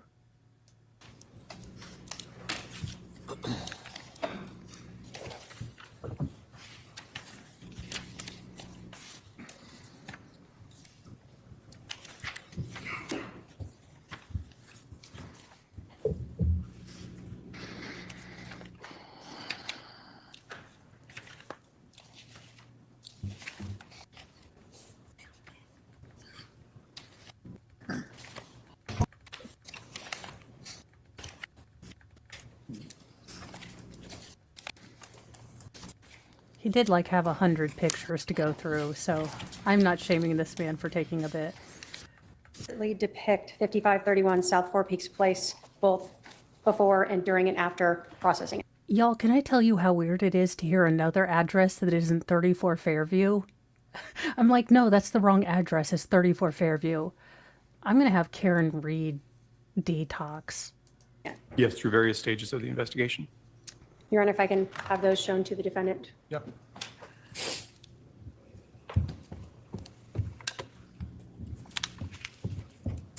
Now, Detective, when you guys are processing a scene, in addition to photographing it, are you also looking for items that you may want to collect and actually bring back? Someone send this man a puppy or cookies. I need him to have something cuddly like an emotional support margarita or amaretto sour. I will say, I like those. That being said, I'm a lightweight of epic proportions, so usually one at a restaurant is enough for me. But this man needs a never-ending emotional support margarita. Peach mango. Back with you. That's correct. Can you talk to us about what procedures you use to collect and impound physical items of evidence that you're going to take with you? Sure. It depends on the type of physical evidence, what the circumstances of the offense are. So the type of collection method can vary, but inevitably we'll identify it first, then we'll document it with photographs, and then we will come up with a plan that we're going to recover the evidence. And typically, Plan? Document? What are these things? Strategery? Making a plan, finding evidence, logging it correctly? It's strange. I had this dream. There was a police force out there, and they used documentation and lasers and measurements. And you were there, but Canton wasn't. on scenes, I like to work in a particular direction collecting evidence. Others have their own method, but that's the method I typically use. And then I work along with the crime scene tech, and we'll go through exactly what we talked about. We'll have the overall pictures taken. We identify things that we believe are going to be relevant, and then we'll, for identification purposes, we'll usually affix some form of evidence tag, a marker, things along those lines. Not all items are actually taken. Some are actually just documented because it's impractical to remove certain things, such as a slab of concrete or something like that. So depending on the situation. So after it's documented, first with photograph, placard, photographed again, and then we will collect it. If DNA is an issue, the crime scene tech will be the one that'll take care of the method for doing it, and they will take the protective measures, whether they do gloves, swapping gloves out, or they do face masks, depending upon the nature of the evidence. If it's super DNA critical, then we will pull all the precautions out. In this particular case, it was not DNA critical. Do you still wear like gloves or anything like that when you are collecting these items of evidence? Absolutely. And are you using them and changing them to ensure, for instance, you don't transfer blood from one item onto another? Right, and typically that's what our crime scene techs will do. We will direct the method or the order we're going to collect, and then we'll go through that. And they'll be the ones that'll photograph. They'll they'll change the gloves, place it in the envelope. Typically, it's a paper envelope. And then we'll move on to the next item and repeat the method. Sir, I have been explainerated to that a stop and save bag is just the same as an evidence bag. How dare you be all bougie and use correct, chain of custody and gloves and all that, trying to show Canton up. I see how you are. Putting on airs. No one likes that.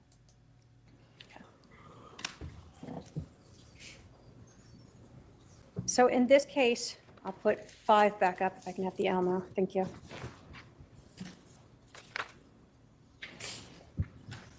What was your process for how you wanted to go through this home in reviewing, collecting the evidence? So for this particular method, I chose to work from the north towards the south, collecting as we went. Item 1 being the hat, which is at the north end of the room. And then You guys, it's so nice to hear a police officer, a detective say, I looked at all the evidence. I looked at stuff. I moved things. I put things away. I documented. It's so strange. It's comforting in a weird, sad way. it was kind of a toss-up between 2 and 3, so I just decided to go ahead and go for 2, and then we would work our way down from there. Okay. And so we see in this diagram, north is up this direction. It's to the left of the image, yes. And so in the photographs that you're taking of these individual items, do you see those placards or something that shows a 1? Yes.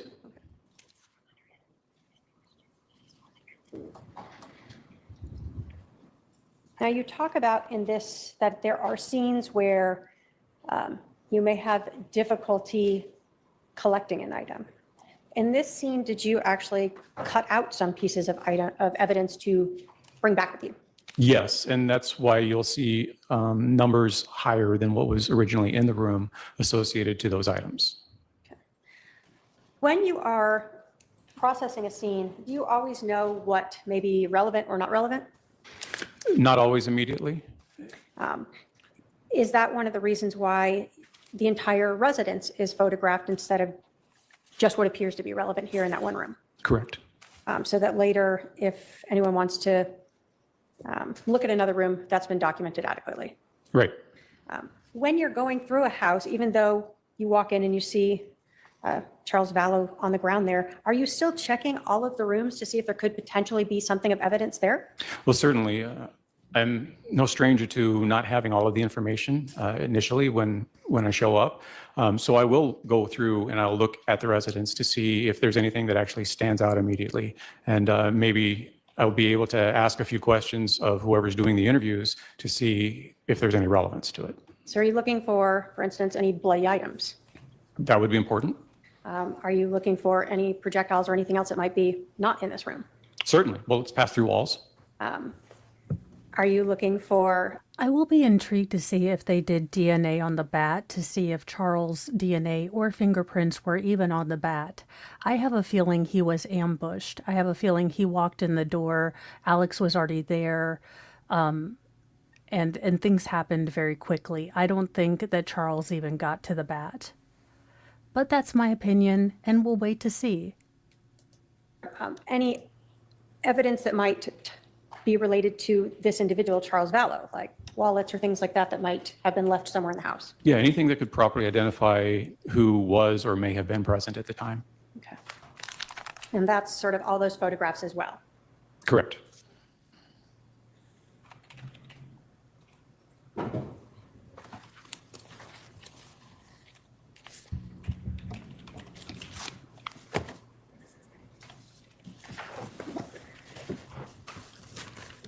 When you photograph a scene, do you start at the outside of the home?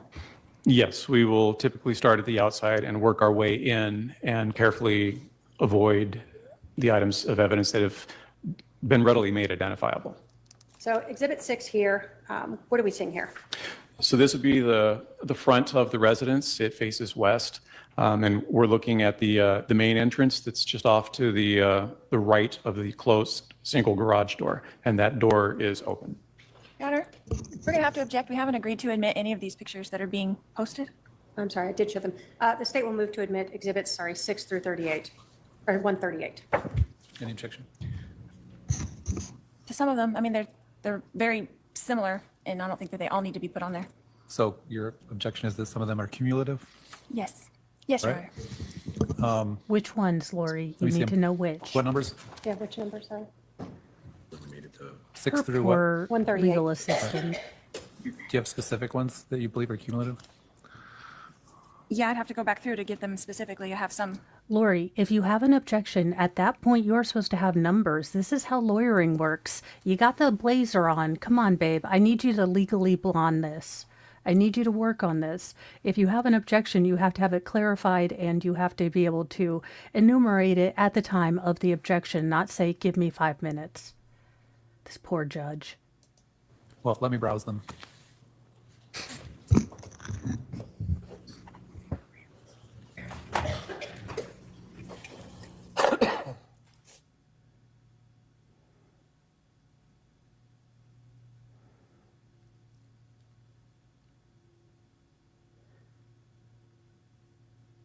This guy's like, I'm not paid enough for this. I'm retired, ma'am. Lori being stupid, Lori being stupid.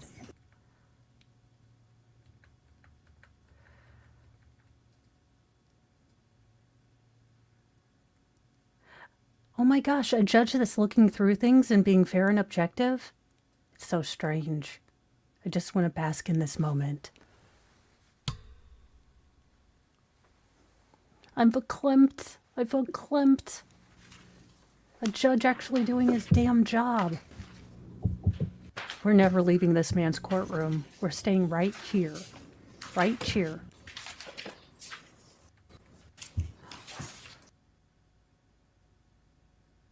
As it was found, as opposed to someone picking it up and showing it from a different angle. So they're somewhat cumulative, but the court will admit those exhibits. They may help assist the jury in visualizing the scene and determining where things were at the scene.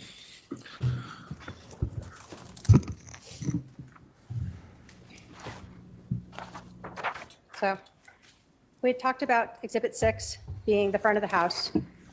The door that you were talking about there, is that the door we saw in the lizard queue that was in that front room? Yes, that's the double front main door. And reminder, guys, Charles Vallow was having to pay for his new apartment and Lori's crash pad in Arizona. This house was actually being paid for, the rent, by Charles Vallow. So how twisted is that? She leaves him, takes the kids. He really has no idea. She's shacking up with Chad Dorkbell, and she basically unalives him. In the second house, she's had, him provide. It's so gross. Exhibit 7 and 8, was that to document a vehicle that was there? Yes, again, to try to do overalls of the scene to show how it was when we got there. At that time, did you know whose vehicle that was? I did not have the opportunity, nor did I run the Safety license plate Quint? of it, but it was documented, and I believe later on it was learned. Okay, thank you. But not something you were responsible for. Correct.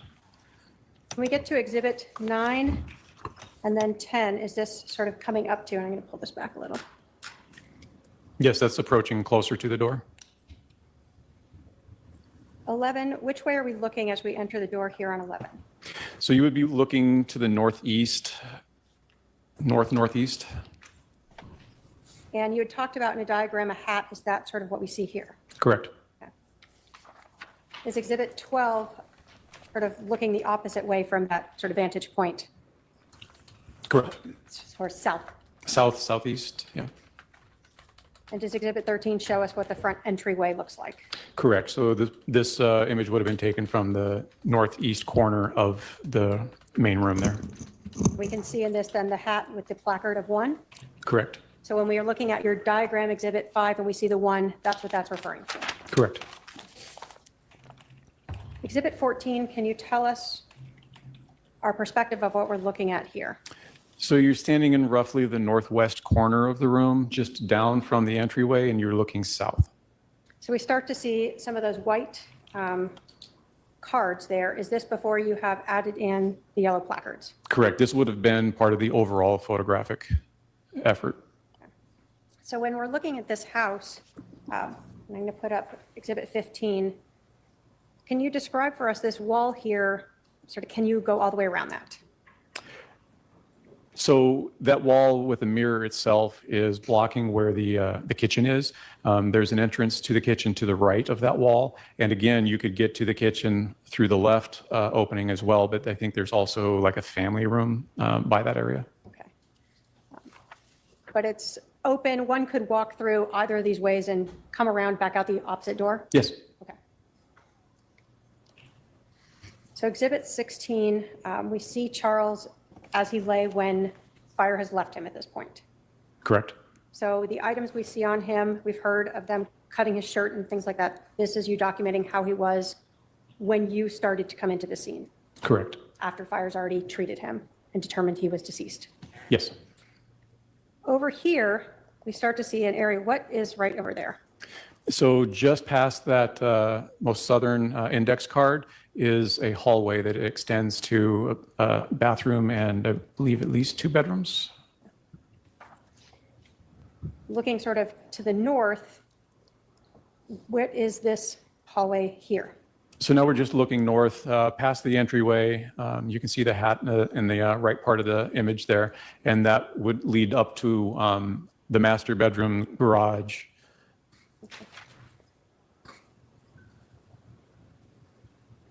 When you are looking at a scene like this, where you have a shooter, are you wanting to document all the different views of the items and the victim where they lay in the scene?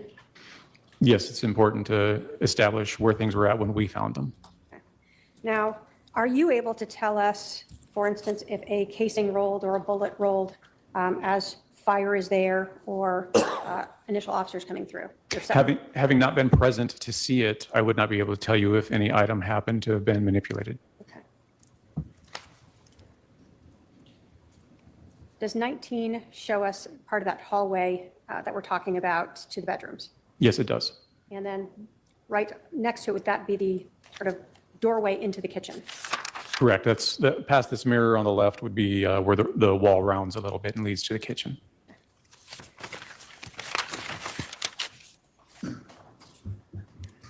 So, Okay, we're gonna go through because we're not gonna be able to see a lot of these pictures. So we're gonna see if he starts talking about the actual scene.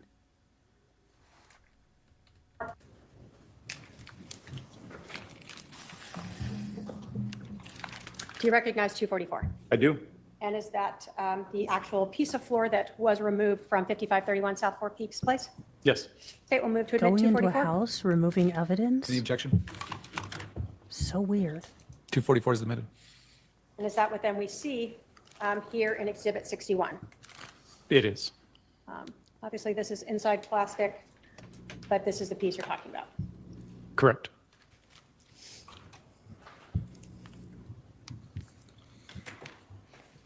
I want to talk to you a little bit about the rest of the house, and then eventually I'm going to come back to this. You told us that. Would now be a good time to take our Sure. afternoon recess? Since we're close to 3, why don't we take our afternoon recess, stretch break, et cetera? Please remember the admonition. We'll resume in about 15 minutes. Yes. All rise for the jury.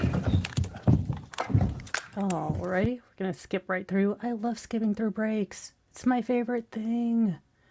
My ADHD gets so bad with regular trials. It's horrible. I need help. Should probably be taking notes, but come on, audio.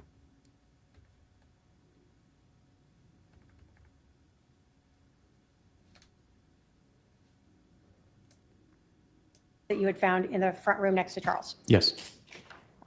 Does this show another angle of that pistol in 75? Yes, looking at the top of the pistol.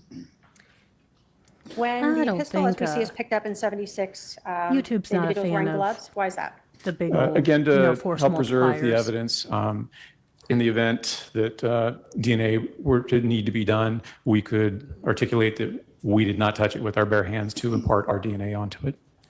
Are you visually looking at this gun to see, and this is 77, if there is any visible biological? We're just skipping through the force multipliers because YouTube is not You a can kind of see the fan. corner here. We see Which it better in sucks, 82 because 'cause you I remove an cover item from that trials. orange bag. Yes. And I'm going to show 83, 84. What is that we see there? That is a gun box that is consistent with the firearm that was laying on the floor. So consistent with the 45 caliber handgun. Correct. And that was inside this orange bag. Was there any live rounds? And I'm going to show you Exhibit 85, also in that orange bag. Yes. And a closer up of that, was that another 45 caliber? I'm not a big force multiplier, haver, user, keeper on me all the time. Who keeps baby wipes in their go bag? I have so many questions, Alex, and I really don't want answers to any of them. Mostly because I'd have to use a Ouija board. Caliber round. It is. And so when we say it was live, it hadn't been fired yet. Yeah, cartridge has not been fired. We start then by having my paralegal can take up exhibits 237 or 246.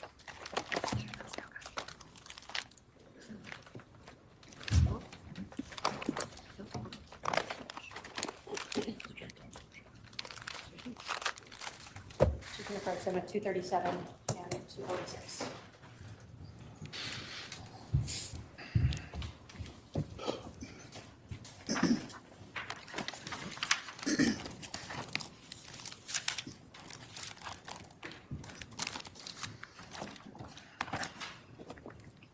Oh, he's not going to light up the jury. That's nice. Do you recognize 237 and 246? Yes. And is that the gun and the magazine that we see here in Exhibit 76? It is. The gun that was found in that pink room? Correct. State will move to admit 237 and 246. Any objection? Is Mr. Kuntz saying that he didn't take those, but he recognizes them from being in evidence? Is that correct? I think he testified he recognizes them to be the same items from the scene. No objection. 237 and 246. 237 and 246. Awesome are admitted. lawyering, Lori. You sounded so legal. Now I have my paralegal approach with 247, Fair point. I think I have a couple bags. 248. and Oh my God, 246. no. No incidental ASMR. Stop it.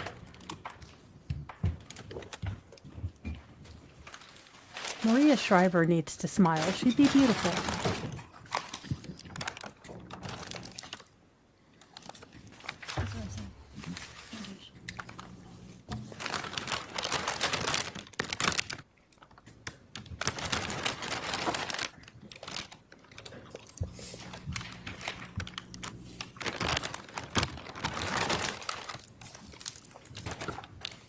Do you recognize 247, 248, and 236? Yes, I do. And are those what we saw in Exhibit 83, the gun case, as well as in 73, the orange bag that the gun case was in, and hold on. What we see in 85, the single live round that was found inside that bag? Correct. State will move to admit 247, 248, and 236. Any objection? Just a foundation, Your Honor. If he could give a serial number or something that could authenticate those? Well, he testified that those were the items that he recovered from the scene, so I guess you can question him about that on cross. Give me the numbers again. 247, 248, and 236. Those items are admitted. She's like, objection. Something hearsay. I'm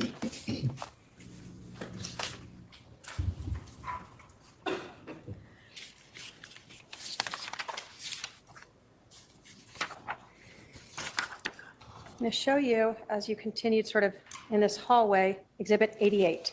Can you put us into perspective of where that is? I'm going to put 19 sort of back up. Where is what we see, this room with the blue on it, Exhibit 88? So those two doorways would be on the south side of the hallway that leads up to the pink or maroon room. Specifically, the blue one would be the most southwestern bedroom of the home. And then the other doorway is to the hall bathroom. Okay. So again, did you go into this blue room, and look for any potential items of evidence? Yes. So in the room with the sort of child themes on it, did you find anything bloody in there? No, ma'am. Any ammunition in there? No. In the pink room, we saw the gun. Did you look in the floor of that room to see if there was any blood drops in the pink room? Yes. So I'm going to go back 1 second to 87. So on this floor and the bed and around here, did you notice any blood in that room? No. No blood swiped across a wall? No. No blood on that orange case? The orange bag? Correct. No. No blood on the black case for the gun? No. Or the extra magazines that were in there, any blood on those? No. None seen. Hey, Lori and Alex, just a note for you. As a mom of feral children, I can tell you this, but head wounds tend to bleed copiously. You have a vast amount of nerves. Again, this is the, chemo anxiety engine that keeps the whole meat suit going. So you have a lot of blood. Your brain is kind of selfish. It will deprive other organs of, nutrients and things to keep you going. It will cannibalize other things if you're not eating properly. So yeah, if you have a head wound like Alex pretended to have, it would probably be bleeding copiously because you have so many small capillaries, veins, and other things that are on your head. Head wounds tend to bleed freely and very badly. It looks a lot more severe than it usually is. But because you have so many muscles and different things in your face, you do tend to bleed a lot. So then in the blue room, did you do the same sort of thing? Look to see if there was any bloody clothing, any blood swipes, any blood drops, that sort of thing in there? Correct. No items of bloody anything was discovered in there. Okay. And nothing on the floor either? Correct. When we go to 92, you said that was the hall bathroom next to it? Yes. Do we see that in 93 and 94 here? Yes. Did you look in everything, like even the sinks, to see if you saw blood there? Yes. Along the countertop to see if you saw blood there? Correct. Did you note any bloody items, that was anywhere in that bathroom? I did not.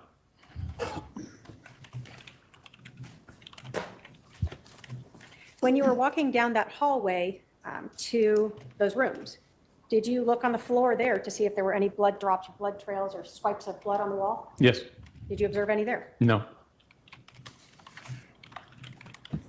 So 98 here, can you put us in perspective of what we're seeing? So this would be towards the feet of the body, where the hall splits to the kitchen and then to the bedrooms that we were just discussing. Okay. 99, is this like a lanyard that was hanging on the wall there? Yes. So it wasn't knocked off or anything? No, it's where we found it. And as you go through 99 there, is that how you entered, one of the ways you could enter into the kitchen? Correct. And is this sort of a view of that? Yes.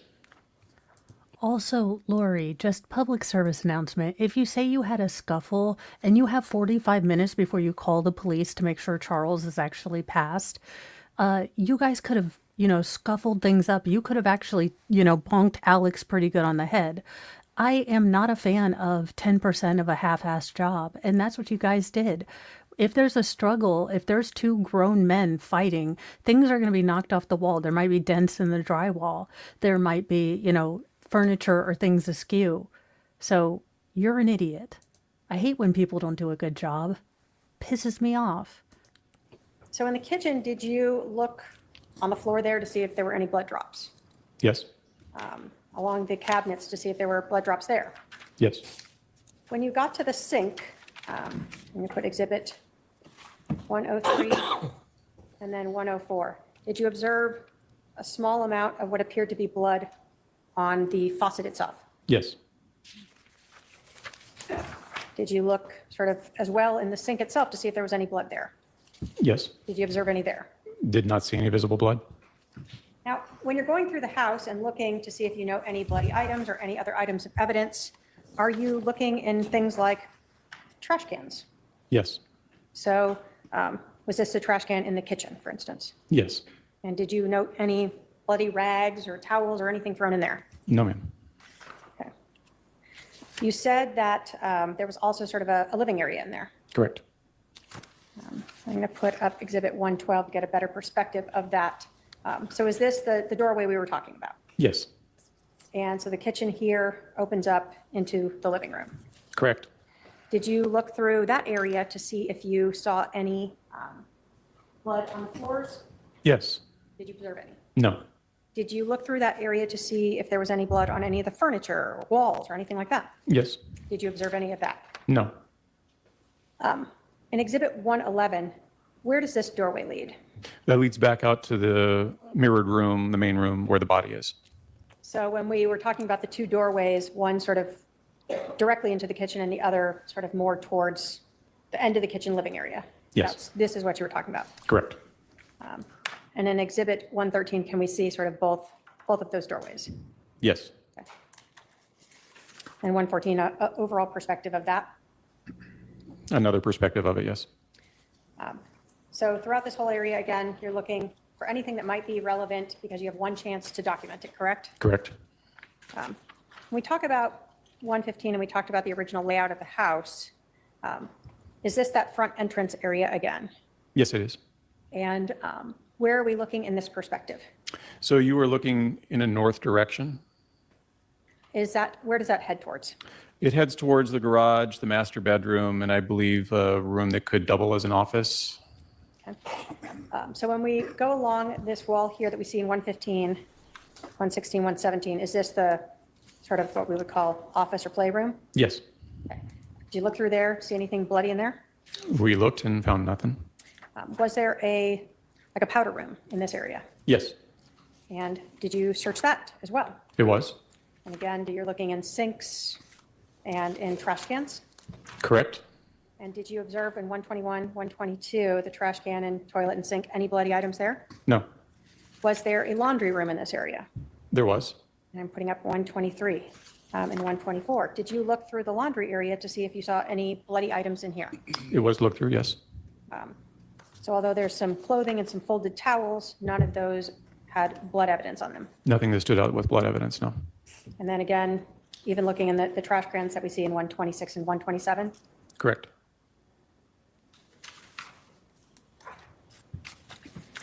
128, are we now heading into the master bedroom? Yes, 129, was there sort of an office setup in there as well, 130? correct. And are you, again, looking through the floor, looking everywhere for any items of evidence? Correct. Anything to indicate that what happened in the other room transferred into this? Okay. Or any cleanup from after it? Correct. As you went through this, did you do the same sort of thing, looking through the floor and walls, 132, 133, for any blood evidence? Correct. Did you observe any in the bedroom? No. Do you go into the master bathroom and check there as well? Yes. The 134, 135? Did you observe any evidence, blood evidence in the master bathroom? It did not. And again, checking even the toilet itself as well as the trash can Yes. that we see in 137 and 138. So other than the one drop or whatever smear of blood on the kitchen faucet, did you see any other blood evidence at the scene? No. Actually, let me put Holy that in a different way, sepia. other than what was around Charles's remains. Correct. No trails, no swipes, nothing that other than the sink faucet in the kitchen and the area where the body was. So You all had like 40 minutes to you told plan, us and that this is what you you did? cleaned up the blood there and you saw that defect in the ground that was consistent, or in the flooring, that was consistent with a bullet strike, correct? Correct. When You you are were fine, Tammy. looking at this scene, actually I'm going to start with 15, did you note injuries to Charles Vallow himself? Yes. On the front of him, where did you note the gunshot wounds to him? Immediately before the medical examiner arrived, the only visible gunshot wound was in the lower left abdomen area. Did you learn one it was in the chest underneath some of the medical debris? Yes. When you are looking at this scene, are you able to utilize part of your shooting reconstruction training to try to determine any type of trajectory, or if anything is consistent with trajectory based upon the scene itself, items that you are able to view there? I do try to apply my knowledge of that to the scenes as I go to them and go through them, and with whatever evidence or information comes directly back to me. Are you relying on, for instance, the location of Mr. Vallow? That's part of it. Are you relying on the location of the casings? That's another part of it. Not a major part, but it is another part. Are you relying on the location of the projectiles? Yes. When the medical examiner came, were you also able to see exit wounds on Mr. Vallow? Yes, in conjunction with also the chest wound. Okay. So when the medical examiner came, you saw a second injury to the front side of him. Correct. And where was that approximately? In the sternum. So for us, somewhere in, About the center, maybe roughly the center of the chest. so and the other one you said was in the abdomen. Yes. When the medical examiner was there, where did you observe other gunshot wounds on his back? I observed another one that would have been just to the left of the spine, and then another one that would have been by the left shoulder blade scapula area. Okay. Now, given the number of casings, did you start with an idea that there might be two shots? Yes, Given the number of wounds on Mr. Vallow, did that appear consistent with that theory? very much so. So No, I two was entrances, two exits? I was checking something. I wanted to make sure I had done something right, and it's always a crapshoot when Mr. Mo's like, "Hey, can you do this on the computer and check it out for me?" Since he's taking all the kids to the pool, I was trying to do it, and I think it went through, so we're good. I'm not the best, and I don't know about you guys, but there's something weird about taking a picture of a check from my phone and then having it go to the bank. I just don't trust it. So I always want to check up and make sure that it goes to the right account. That I don't know. It's just weird. I'm still getting used to this online baking thing. It's only been, 24 jillion years? Yes. When you saw the projectile that you recovered, that we see in Exhibit 20 on the side over here, that entered into that baseboard, given the injuries to Mr. Vallow and the projectiles and the location of this, were you able to determine any consistencies of where the shooter may have been when that occurred? Approximate location, yes. And how did you do that? Based on the wounds to Mr. Vallow, the location of where the projectile had ended up, and where the casings were, the working theory at that point was that the firearm ejected the casings to the right, striking the wall where that has the curve there, and bounced back towards the west wall. The projectile would have continued on a relatively straight path and embedded itself in the baseboard at the other end of the room. So would that have put the shooter somewhere in this area? Yes. And so that to you seemed consistent with one of the shots having gone through him and ended up what we see in Exhibit 20 over here in the baseboard, Mr. Vallow being somewhere over in this area. Correct. Okay. Given the information that you obtained, let me ask you this.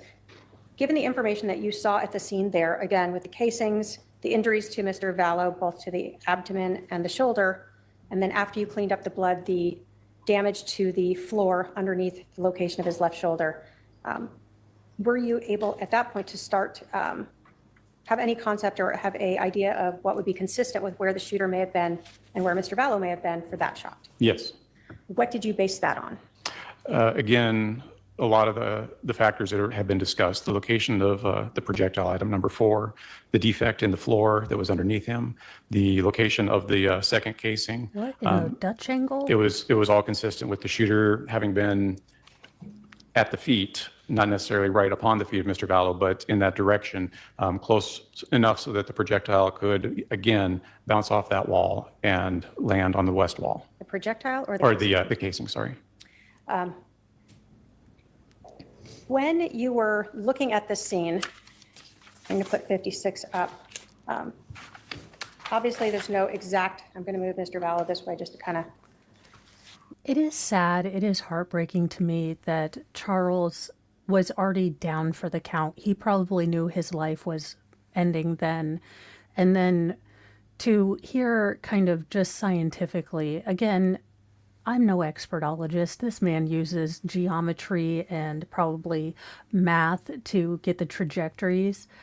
But to hear that Alex most likely stood over top of Charles, it's so cold-blooded. It's so reptilian almost that Alex and Lori were able to so deperson Charles that they were okay and had a party the day after, or the afternoon of this kind of event.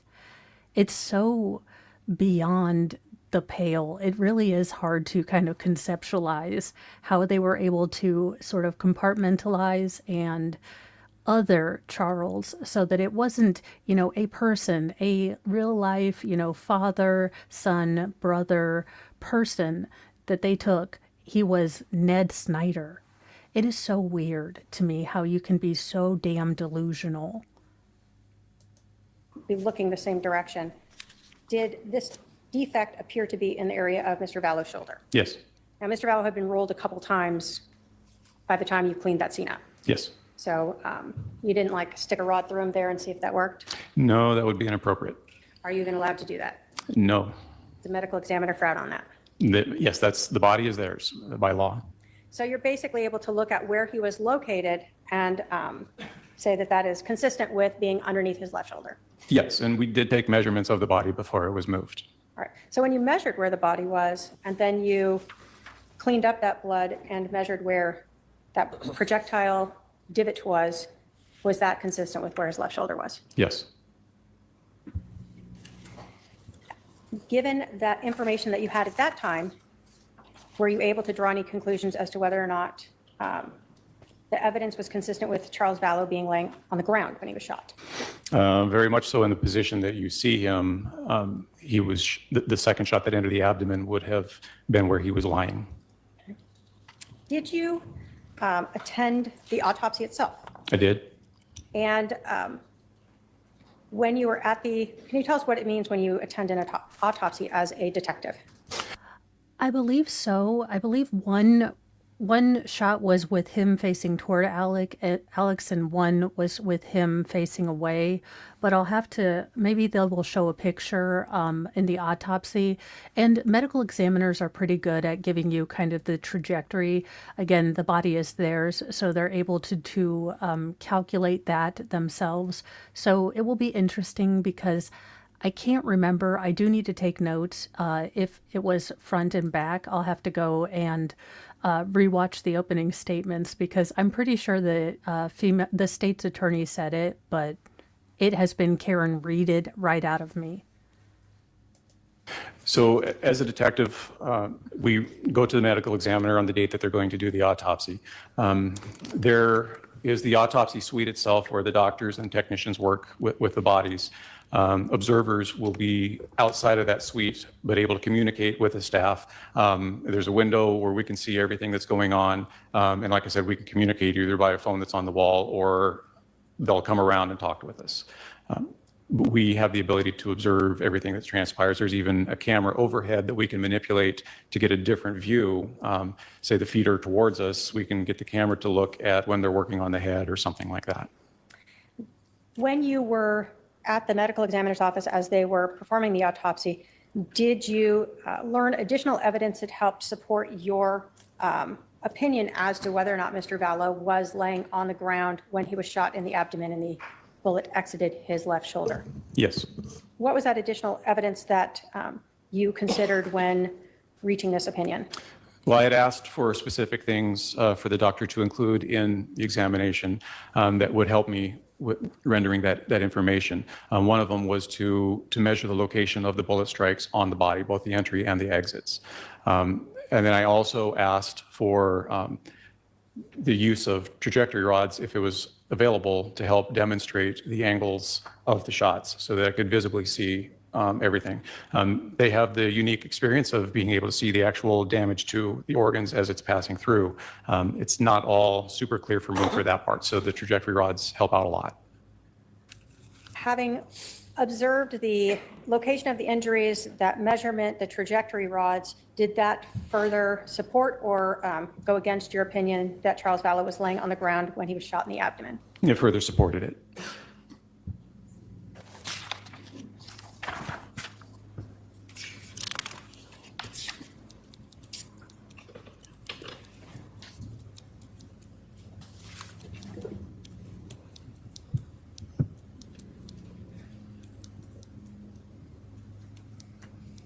In your opinion then, can you list all the factors that you rely upon to determine that, or to reach your opinion that Charles Vallow was laying on the floor when he was shot in the abdomen and the shot exited his left shoulder? The consistencies of a lot of the evidence that I had personally seen. The trajectory rods helped establish that alone, where it shows the entry into the lower left abdomen and then the exit out going through the on, left poor shoulder TV? blade area. The divot in the floor that was located underneath the body, the projectile that had expended the rest of its energy coming from underneath the body and coming to rest close to the body. There was a lack of stippling that was visible, meaning unburned powder or gunshot residue actually on the skin or clothing that we could identify. So that gave us the fact that the shooter was a bit of a ways away from the body, but the body was firmly on the floor at the time of the shot. There's just no way for the impact on the floor and the exit of the body to articulate anything else with that angle. After you, let me ask you this. Do you recall how long you were at the scene that day? I got there about 9 or a little after, and I think we left sometime between 1600 and 1630, What's that in normal people 4 time? to 4:30 in the afternoon. Holy crap, detectives that take a whole dang day to analyze and collate and, laser print the entire scene.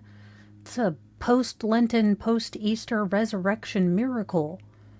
We are never leaving this courtroom, y'all. We've got cops that take pictures, that measure things. We're never leaving. This is my safe space. Afternoon. Did that sort of end your involvement in processing this whole scene? The Four Peaks scene, yes. Your Honor, the state has no other questions for this witness. Oh gosh. Lori Daybell, let's get on. Cross-examination? Your Honor, can I have a few minutes to defer with my advisory counsel? before Briefly. Yep, briefly. Oh, good Lord. Can I ask him if he's talked to the media? Did you talk to Nate Easton?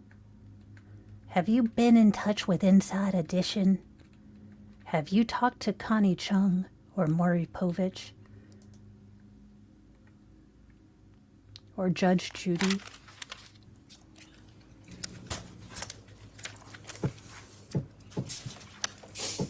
Come on, Lori, we're almost done. You've got just a little bit where we have to deal with your, anti-Mensa ridiculousness. Come on. You can do it, Lori. You can legal your pro se way through it. Come on, let's do it. Go, Lori. Go, Lori. Come on, get it done. Oh my gosh, Lori, if you don't know what you're going to ask, pass the witness. Although you are supposed to be like a actual lawyer, so you might want to be able to figure this the hell out. You freaking dingbat. Did you work for Detective Combs? You were the scene agent that day on scene, is that correct? Primarily, yes. Did you work for someone else before Chandler Police Department? United States Army, Arizona Department of Corrections, a couple other little jobs after I got out of the Army. Did you work for Gilbert Police Department at all? No.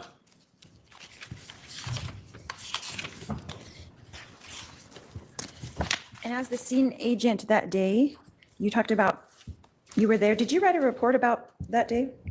Yes, ma'am. When did you write that report? I don't know the day I sat down to write it. It was shortly after the event, So close to July 11th, 2019? close to it. Within a week, maybe? Again, I don't recall when I specifically started typing that.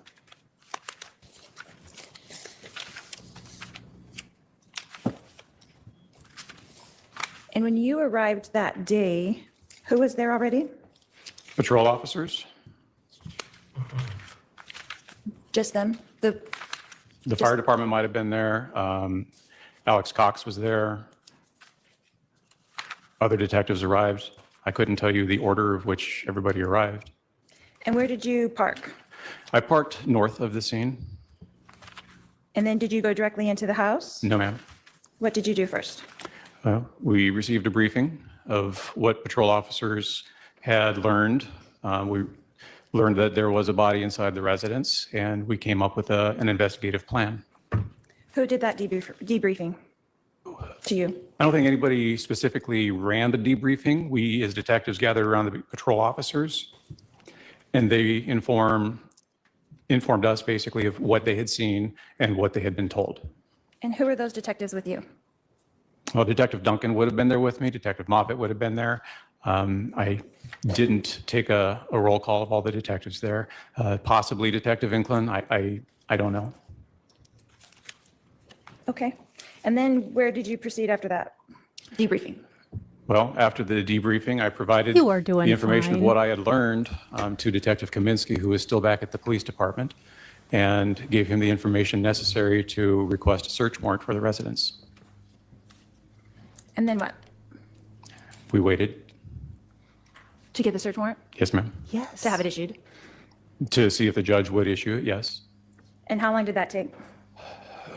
Don't believe we got word back from the courts until it would have been probably between 11:30, 11:45, and then we made entry shortly thereafter. So is it your protocol that you can't enter until the search warrant is issued? That is what we do once the scene has been made secure, yes. Okay. And then when you entered, who entered with you? Myself, the crime scene tech, we were the initial ones. I think Detective Duncan might have come in with us as well, but that would have been the extent of the initial entry. Do you know the name of the crime scene tech that was with you? Jordan, Is that the last name or first name? the last name. And then what did you do after that? Well, after that, we continued to go with our normal process of having photographs taken. I did the lizard cue spheres. I completed getting information necessary for the diagram that was presented and continued to just do our job. So is that protocol to do photographs first? That would be our protocol, yes. And then what do you do after that? I know that you were searching for the blood in all the rooms. When did that occur? That occurs after the initial photographs are done, and then we can walk through and look in the particular areas that's been photographed already. Okay, so the photographs are finished and then you guys kind of walk through. Or at least finished in an area that we can actually walk through, yes. Okay. And then when did you set up the tripod after, how long after that?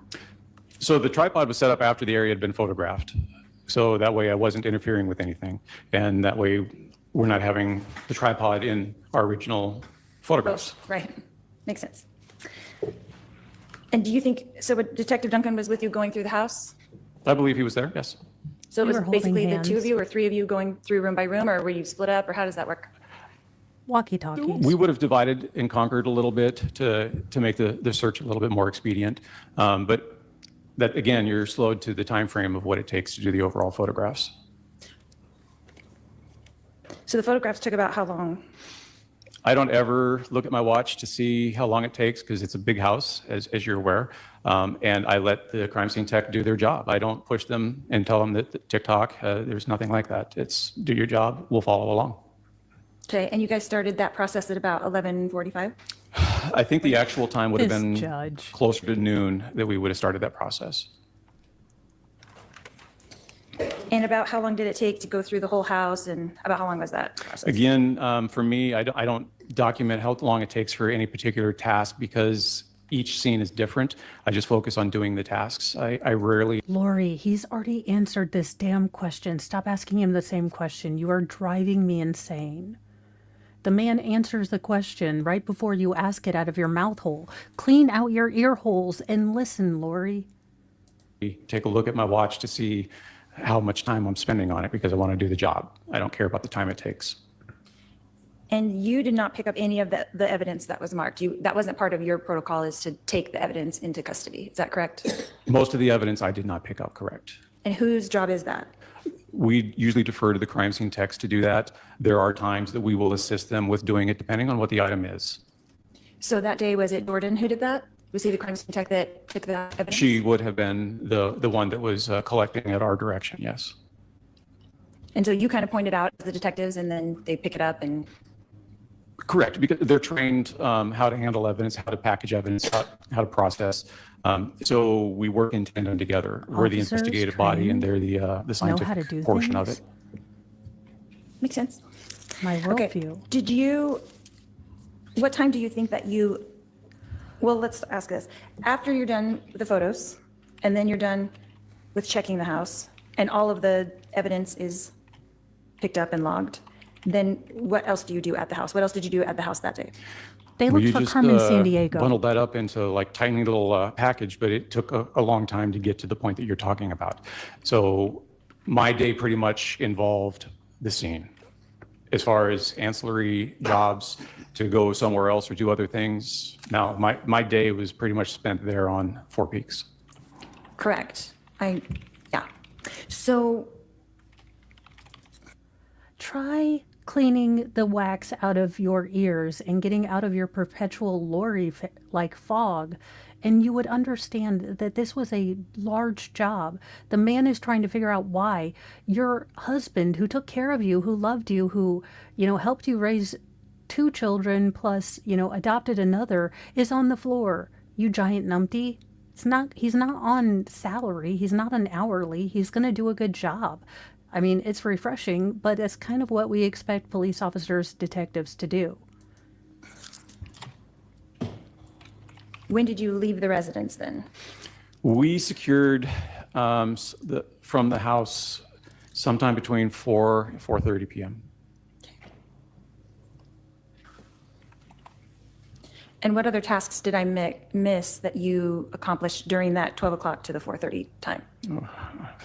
I just don't know what you were doing in there. I'm just wondering. Well, we identify the proper or the evidence items. We're looking for other evidence items. I am still doing the diagram, so measurements need to be done. We have to wait for the medical examiner to arrive because we can't do anything with the body until they show up.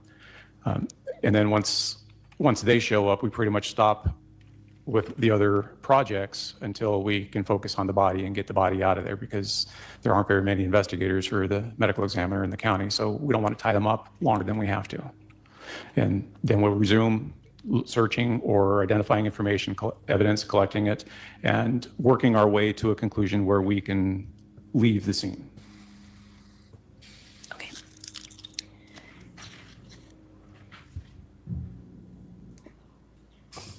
So after searching the whole entire house, did you guys search the backyard at all? It was searched. Did you do that or did someone else do I that? did not. Who would have been in the backyard searching? It would have either been another detective or we would have asked an officer to do it. And what would they be looking for? Any blood evidence, anything to indicate, based upon the information we had of the event that took place inside that house.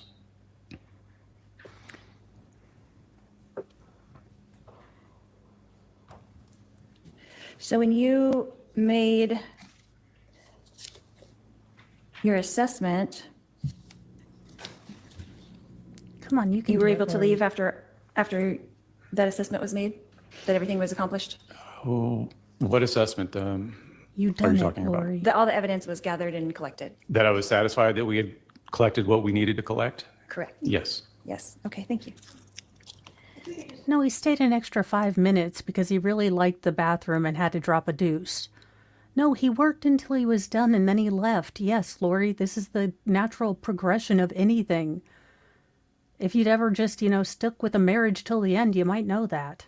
It's hard work, you do it, and then, you figure stuff out. Daggone, this woman is dense. Ms. Vallow, move the reports away from the onwards showing. Oh, is it showing? I'm sorry. Yeah, actually, let's just turn that off until we need it. Thank you.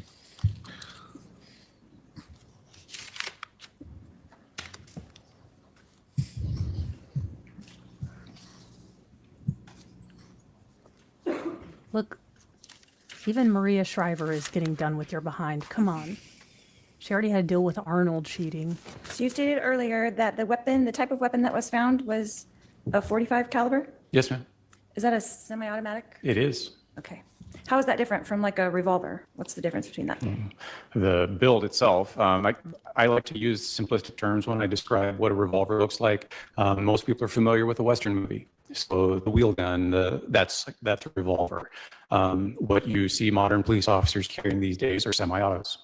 So that's kind of the analogy I give to people that don't know guns. And what's the difference between when you're shooting a semi-automatic or shooting a revolver, how fast you can shoot? Does that make sense? The speed on which somebody can shoot is dependent upon the shooter themselves, the skill level they have, the weapon they might be using. There are a lot of circumstances and things that happen to be able to qualify that statement. Right. And you have taken many gun classes, right, that we heard of? And He's not done a differential analysis between a wheel gun and a semi-automatic. That's not his job, nor is he going to be able to tell you how a particular person, your brother lover, would have used it in a particular situation. That would be speculation, Lori, and he's not going to do that. While he might have individual, knowledge of how he would handle a force multiplier, he does not know how your ridiculous, stupid brother would do it. So no, he can't opine on that. And I'm an instructor, yes. And you're an instructor. So when you're taking a gun class, is it common for them to say, is it common that Come on, you can do it. they tell you to shoot center mass? Is that a common term? That is what we train as police officers, is to shoot center mass. It has the highest probability It's like the little question that could. Come on, chugga, chugga, chugga, chugga, chugga, chugga, chugga, chugga, chugga. Come on, Lori. You're killing me. of guaranteeing a hit on the adversary that you're trying to shoot. Right. So if you were being attacked, you should point at center mass. Is that correct? That is what's trained, and because stress can obviously create issues, but yes. Is it a common term to say to center mass?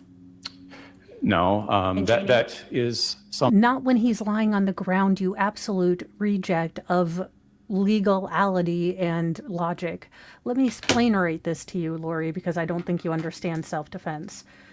If Charles, and this is a big if, he had actually, taken the baseball bat and hit Alex, and then Alex, fearing for his life because Charles used to be a minor league baseball player, used the force multiplier once and then ran away, that could possibly be considered self-defense. The fact that he was on the floor and stood over him when the threat was clearly done is not self-defense. something that I've heard, but I wouldn't classify it as common. Would you teach that in your class? It depends on what class is and what we're actually doing. If it's standard officers, no, I don't tell them to always shoot to center mass, no. If it was a novice who was like taking a gun class for the first time, would you teach them that? No. What would you teach them? You would teach them to shoot till the threat went away, and that can be with one shot. It can be with more than one shot. Okay, that's fair. What in the hell? That's fair. No, Lori, you're not getting the point. Again, Charles was on the ground. The threat was done. He was in no way capable of getting back up. Your brother then did the coup de grace. That's very different than self-defense. So in this particular gun, the .45, when the shells are ejected, where do they go? Out and away. So in this particular gun, do they go to the right or to the left? I've not test fired this particular gun. I believe that most semi-automatics do eject the casings out to the right. Whether it's high right, low right, I'm not sure. It could be farther forward, it could be farther back. I did not test fire this gun, so I cannot speak specifically to how this particular gun ejects, other than most my likely to the Lord. right. But it could go to the A left? cop that's like, look, I didn't do the actual testing, so I can't opine. Be still my heart. I have a crush. An honest expert. No, not the way the ejection port is set up. So no guns that are .45s could go to the left? Certainly, you could have a left-handed To the gun set left, up that it would to the eject left, that way. to the But the right, way this to the particular gun right. is set up, the Now ejection dip, port baby, dictates which dip. way that's Come going on to now, go. dip. When the slide cycles back and that extractor pulls the casing back, the ejector is usually located on the opposite side of the extractor, and that will kick it out of the actual ejection port of the slide. So for someone like me who doesn't really understand guns too well, you would say that a right-handed gun, they would eject out of the right, but a left-handed gun, they could eject out of the left. And they're very rare to see. And do people have left-handed guns? I guess I never really thought about that. Some people do. If you're left-handed, you'd want that, I guess. Okay. So in this particular case, when you said in your report that the shells bounced off the wall, they had gone to the right, like they were supposed to. Is that correct? That is what I was operating off of, yes. And then they would have bounced to the left, Yes, because that makes sense. and they would have landed to the left of my husband. Is that where they were found? Along the west. Where is Will Smith when we need him? Do not call him your husband. You had already cheated with Chad Dorkbell. Again, I don't know how that happens. I don't know how you see the human thumb / Peter Griffin in real life and go, that makes my motor run. But you were already, doing aggressive frictioning or whatever the hell that Mormon love fest was that he sent you. Ugh. But still, you were already, let's just say pickling his cucumber. So at this point, he's not your husband. You are using Charles as a wallet, and you wanted to continue to use him as a wallet to fund your new life. Let's be real. Wall. Okay. But how close to the wall were they found? From the The windows pictures to the show where they were walls. found. They're relatively close to the wall, inches away. I was gonna say inches, Yes. not feet, but inches. Correct. And so would that be a normal trajectory from hitting the wall to where they landed? I am not surprised by seeing that, yes. According to how fast they would be going. How fast does a casing come out of a gun? I don't really know. I've never chronographed a casing coming out of a gun. I've only chronographed bullets. So I have no idea how fast a casing comes out. It doesn't come out with enough force to really hurt anybody. So there weren't any divots in the wall or anything like that because, There could be microscopic divots, but it'd be very difficult to find. and you didn't find any that were visible to the eye? Nothing that's caught my eye, no.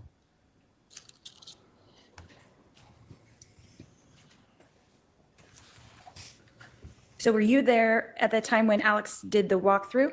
Yes, ma'am? And so you were there. Did he describe where he was standing? Sustained. Did he show you physically where he was standing? Sustained. What, if any, was Was there a standing? wall right next to where he was standing? Sustained.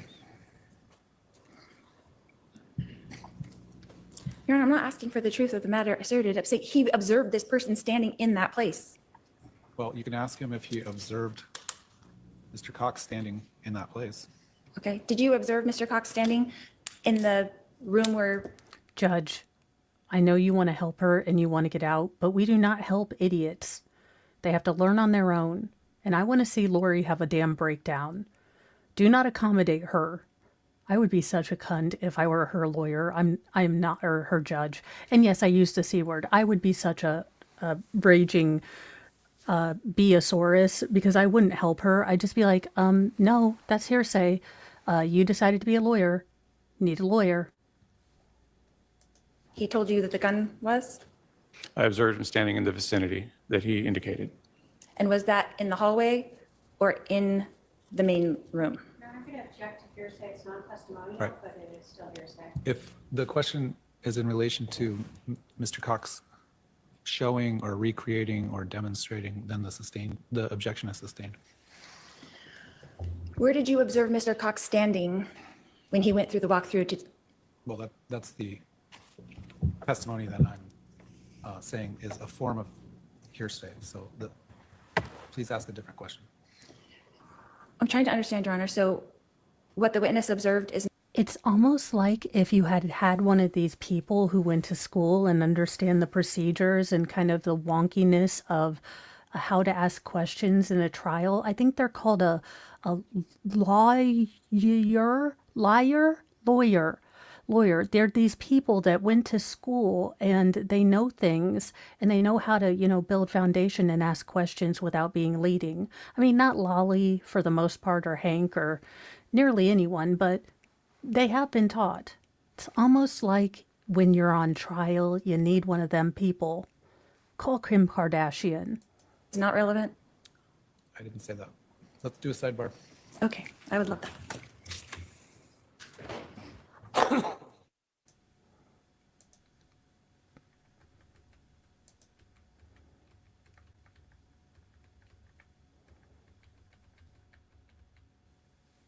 In that room.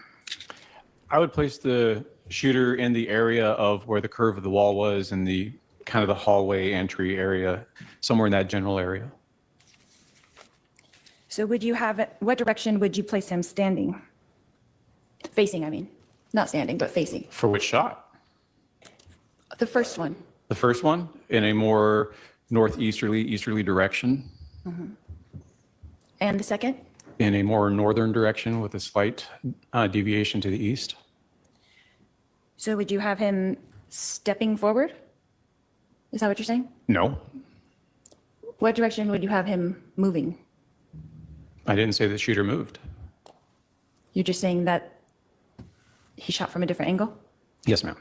Okay, so you think he was standing? Yeah, you can move your arm and not move. It's quite amazing. You've got the shoulder, it's ball joint, it kind of is omnidirectional unless you have, rotator cuff issues. But it's kind of weird because you can move it all around, do the hokey pokey. So yes, Lori, he doesn't have to move his feet. Oh my Lord.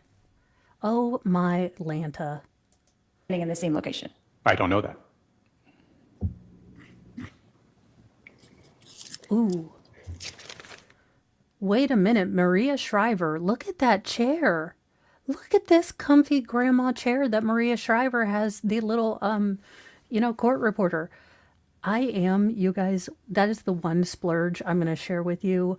I promised to get a room video or a video of the room up today, but we are getting it's a splurge. I am not going to lie.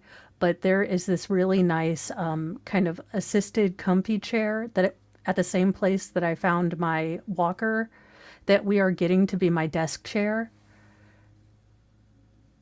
I know, as soon as I saw her, I was like, why is Stevie Tyler, I was like, why is he there? But yeah, that is a comfy looking chair. Kudos to the judge for getting his court reporter a comfy daggone chair.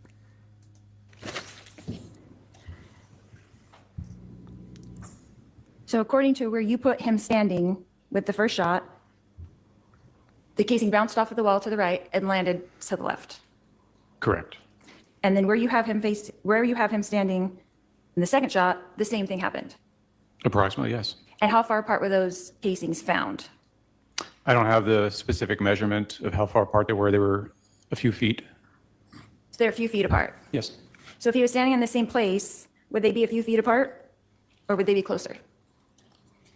It depends on a different amount of things, like how was the gun being held? Was it canted to the side? Was it not? What the angle was. Could the shooter have moved? A little, but it would have been the same general vicinity. But you said he didn't move, according to you. I said I didn't say he moved. So he could have moved because they... Lori. Okay. He is best guessing based on math. He has evidence, he has trajectory. He can't exactly pinpoint without, I think, greater knowledge. We are looking at it. That's what we are planning to do. We just have to see kind of... Mr. Mo is really good at making things, so he's probably going to make a desk or look at a desk that I can roll. So it'll be nice. I'll still keep my stand-sit desk, but I'll also have a sit-down place for, most of the year. The weather here stinks for my condition, so it'll be nice to have a heated, warm chair that I can get help standing up with. Because, honest to goodness, if you have, any kind of issue, if you need adaptive equipment, I railed against it for a long time. I'm 3 years into my life-changing kind of injury thing. But I can tell you, get them. get the walker, get the lift chair, get the shower seat. Make your life easier. It's not a, compromise. It's not a sign of weakness. It's just how you need to work your body, work your life with this new phase. So definitely don't be a me. Embrace that you have to change things. So I am super excited about the chair. I will tell you, the Mo of 3 years ago would not have been, but I am ready for this. Let's adapt and conquer. And oh gosh, let's get done with this absolute dingus. They were more than a foot apart, the casings found. A little, yes. Would have been in the same general area. So we could have taken a couple steps. Perhaps. Could have That is the issue slid too. the body sideways. Anything that you can do to the body, it could have been done in a short area. And is that common, and I don't know with shooting, if is that common with someone to shoot once and then move and shoot again? He's not a I'll sustain it on shootologist. speculation. In your experience as a firearms expert who fires a lot of guns, right? Would that be a common thing to do? He's not a criminal. He's not a crimeologist. He's not a murderologist who's like, well, typically when I Buffalo Bill someone, I don't leave evidence, so I don't know. You would call upon his experience as a homicide detective, not as a firearms instructor, just to make logical sense of what part of the expertise you are trying to get. Now, it's a little sideways, but you could, in fact, structure your question like this. Because you have a vast array of, experience with being a law enforcement officer and major crime scene, is it abnormal for there to be multiple, force multiplier shots? The problem is you're speaking to an experience that has nothing to do with what question you're asking. For the love of Cheetos, make sense. An objection is to speculation as to when, where, circumstances. All right, I'll sustain the objection as to speculation. Let's talk about stippling. Okay. The first shot, according to you, had stippling. Is that correct? No, It did not have any stippling. none was observed. My face and my attitude. And when I hear stupid, I kind of start going like this. Besides, I'm just doing the stream and finding this as my personal outlet. I realize there is no way to squish any kind of schooling in right now. Maybe when the kiddos are a little older and I'm a little less ADHD, but right now it might happen. I might take a paralegal course, but I have no desire to do anything but what I'm doing right now and finding an assistant who does really good videos. I enjoy being a layperson. I like the lawyer perspectives. I really do. I appreciate that they're giving out their knowledge and different perspectives, and I like to watch all of LawTube to kind of get knowledge. But it's not a passion I have to go back to school. And I'm sure that there might be other people that can totally balance all of that, but I know that just trying to carve out, a Mo in the deep end time is hard enough to balance. I couldn't imagine trying to balance school on top of it. Not to mention, I'm still pursuing my associate's degree, twice college dropout here. Very proud. And the second shot? None was observed. No stippling was observed. Correct. Is that what's in the ME's report? I believe so. That there was no stippling?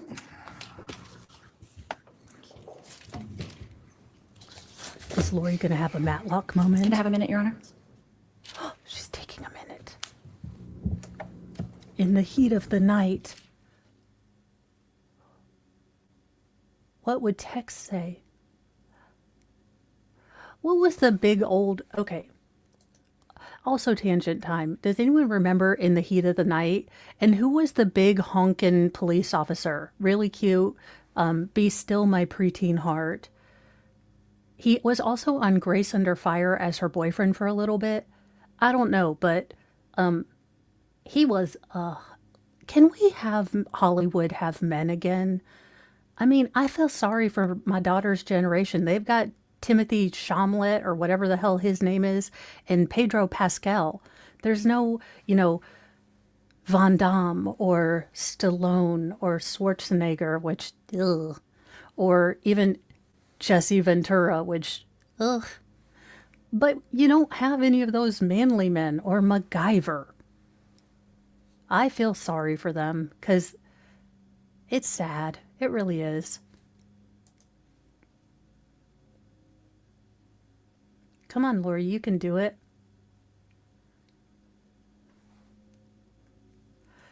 I don't recall any mention about stippling. And you didn't have a discussion with him about it? We would have if he'd observed any. And so if he said that to someone else, you would be surprised? Ooh, she's I don't know gonna what do he it. had in his notes. I Impeach didn't him. author his report. Can you describe stippling for us? What that is? Sure. It's basically a combination of particles that come out from behind or follow the projectile as it exits the barrel. A lot of times it's partial burned or unburned powder, and it's a short distance phenomena, so the person has to be extremely close for the pattern to actually present itself and the particles embed in the clothing or the skin. So if stippling was found, how far away would the gun have to be from the victim That depends on the gun.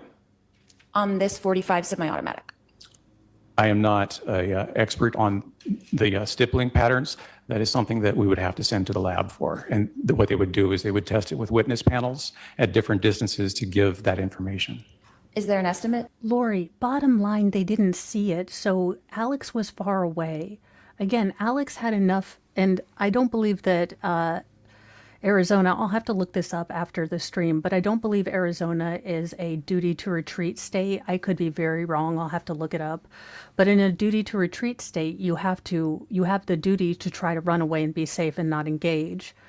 I'm not sure about Arizona because it's Ari-fucking-zona, and no offense, but Arizona, could you stop? Now, in my childhood, it was always Florida that would cock up our elections. Arizona, Florida, America's freedom dong, the most redonkulous state ever because of sunshine laws, and the birthplace of Florida man can get their act together. Maricopa County, could you possibly get your poop in a group so every 4 years we don't have to wait on your ridiculous behinds to fiddle with stuff? Thank you, and from all of us in America, regardless of political affiliation, could you stop messing up? That's where it would come in. Usually the medical examiner, if they observe stippling, will give an estimate of close or contact, So would you be surprised if he said 2 to 4 feet? if that's what he says. That if there's stippling, then the gun would have to be 2 to 4 feet. It's possible, but I wouldn't hold my hat on that, no. I would have to have the gun tested for that. Okay. And so Lori, none of this makes this has no point. You are arguing about a hypothetical stippling that never happened. They didn't notice it. They didn't see it. Therefore, Alex was further away. Now, that's why he didn't test it, because, I know it's fun to spend Charles's money like it's nobody's business, but, taxpayers get a little pissed off if they do tests that we don't need at the crime lab. Is this a good spot to break for the evening? sure, Your Honor. I mean, I'm not cutting you off. If you want to ask a few more questions, that's fine. No, Judge, cut her off. She's fine. Don't let her ask. Well, you guys, I am going to let you go. Let me see who we have to send you guys to, because I am going to go work on a meatloaf, and then I am going to be on with, oh gosh, who is it? Nick, for a fundraising stream for Delphi. So if you get a chance at 5 p.m. Eastern time today and you want to come and, try to donate so that we can get some of the transcripts. The transcripts are incredibly prohibitively priced right now. It is absolutely insane how much they're trying to charge to get all of these various different things. And I'm sending you guys over to Recovery Addict. It looks like he is on day 1 of Connecticut versus Raul Val. So I will see you, Nick Starro. So Nick Starro Trial Watch. I'll put that on my community as soon as I get off because I need to get better at that. Baker is so awesome. I need to remember. Oh, and thank you so much, Heather May, for catching up with us. I love replay and hope you had a great time. It is nice to have not a rush at Friday to get to the Karen Read. So we will finish up this Lori Vallow case. We will go into the next Lori Vallow case. And if there are any cases you would like to have me look at, let me know. Tomorrow, I am not sure about Legal Shenanigans Theater. If Veilhammer has something to do, I will probably be doing day 3 of this trial. So we will get going on that with the fabulous lawyer jacket or one of my other fabulous blazers, maybe a wig. We have no idea. We'll go crazy. But we will have something for tomorrow at 3 p.m. as usual. I hope you guys have a great day. Remember, be kind to yourself, be kind to others, but have a sassy mouth and carry a can of bitch fire. Go tell Recovery Addict, welcome, welcome, and catch up with that trial. I will see you guys in a little bit with Nick. I think I have the perfect jacket I want to surprise him with, so I need to go work on that and make sure it is wrinkle-free. I will see you guys later, taters. Bye.